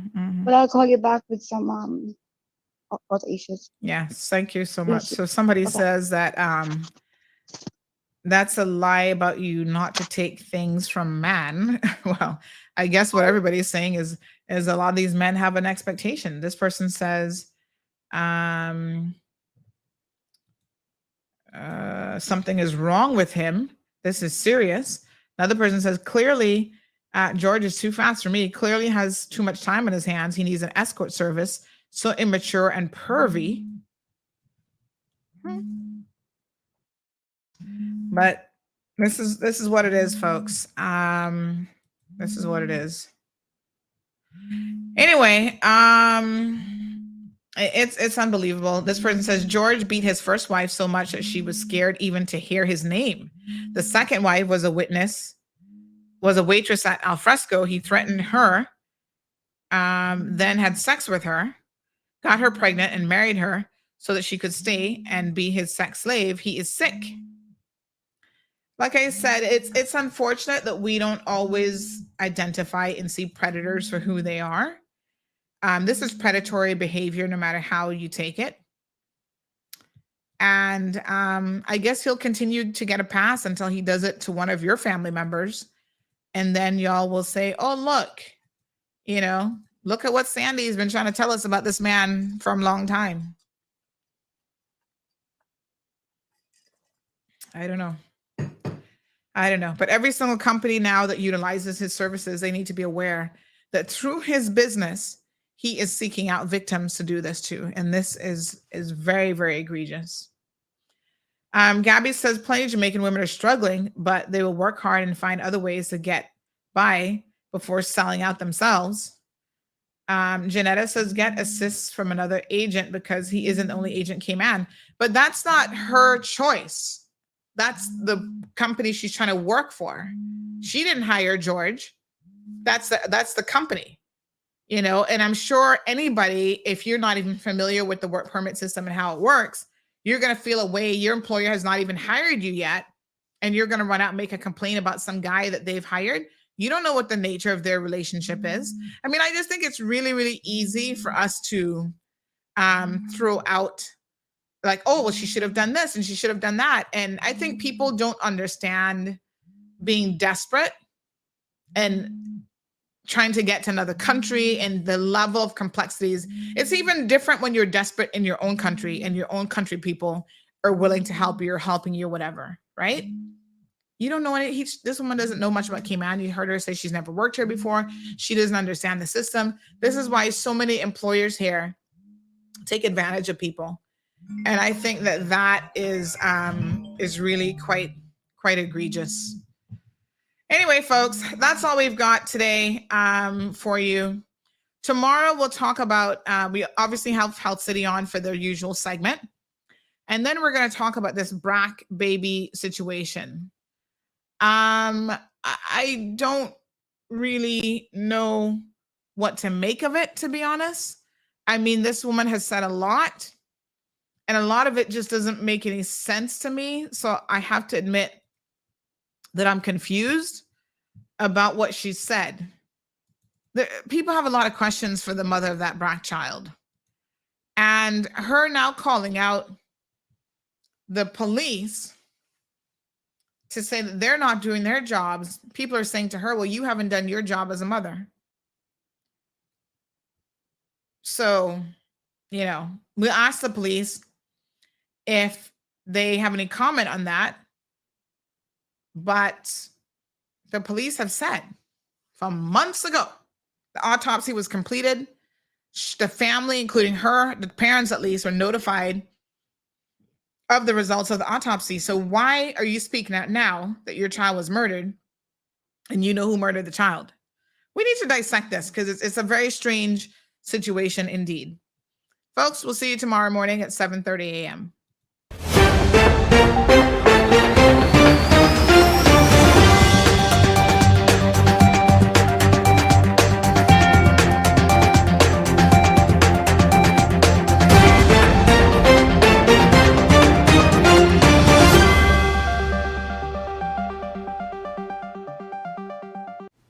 Hello, I'm Kevin Watler, and this is your CMR Daily Buzz. Here's a summary of some of Cayman's latest headlines. The Royal Cayman Islands Police Service is seeking the public's assistance in locating 26-year-old Malik Joseph McDonald, who was last known to be living in Georgetown. He is wanted by police for firearms offenses. He is known to be violent and is believed to be armed and dangerous. The police are advising that he should not be approached by members of the public, but instead call 911 upon sighting him. The mother of her 2-year-old child who was found dead in Cayman Brac last year has accused the Royal Cayman Islands Police Service of not doing enough in investigating the incident, adding she believed that her daughter was murdered. Alicely Powell's body was found over 1 mile from her home after she was reported missing by her mom last July. 15 people were killed in 14 fatal motor vehicle collisions in the Cayman Islands last year. Officers attended nearly 3,000 accidents, an increase of 11% compared to 2021. On average, there were 56 accidents each week in the Cayman Islands. Caymanian actress Grace Byers and her husband Trey Byers have welcomed their first child, a baby boy. Byers, who is celebrating her 7th year anniversary with her husband, revealed in a social media post on Friday that she has given birth. Now for your CMR weather update. It's brought to you by WG Charters. Sunrise at 6:06, sunny along with a few clouds. When the temperature's at 84 degrees Fahrenheit and the humidity at 71% like the forecast calls for, it will feel like it's in the high 80s. Winds northwest at 5 to 10 miles per hour, and the sun sets at 6:44. At nighttime, the temperature falls to the high 70s. Looking forward, similar weather conditions are expected. If you would like to know more on any of these stories, visit CaymanMallRoad.com or follow Cayman Mall Road on Facebook, Instagram, LinkedIn, Twitter, and YouTube. That's it for now on the Daily Buzz. Thank you for joining me. Please stay safe and God bless.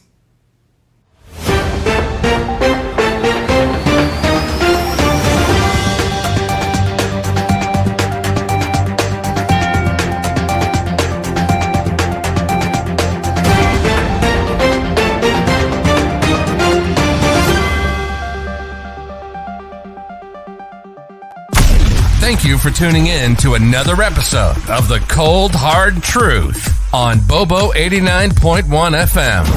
Cayman's #1 talk show is live weekdays from 7:30 a.m. Never miss an episode again. Watch anytime on CMR's Facebook and YouTube channels for the latest show episodes. Don't forget to follow us online on our social media channels. And visit CaymanMarlRoad.com for all the latest news and community happenings.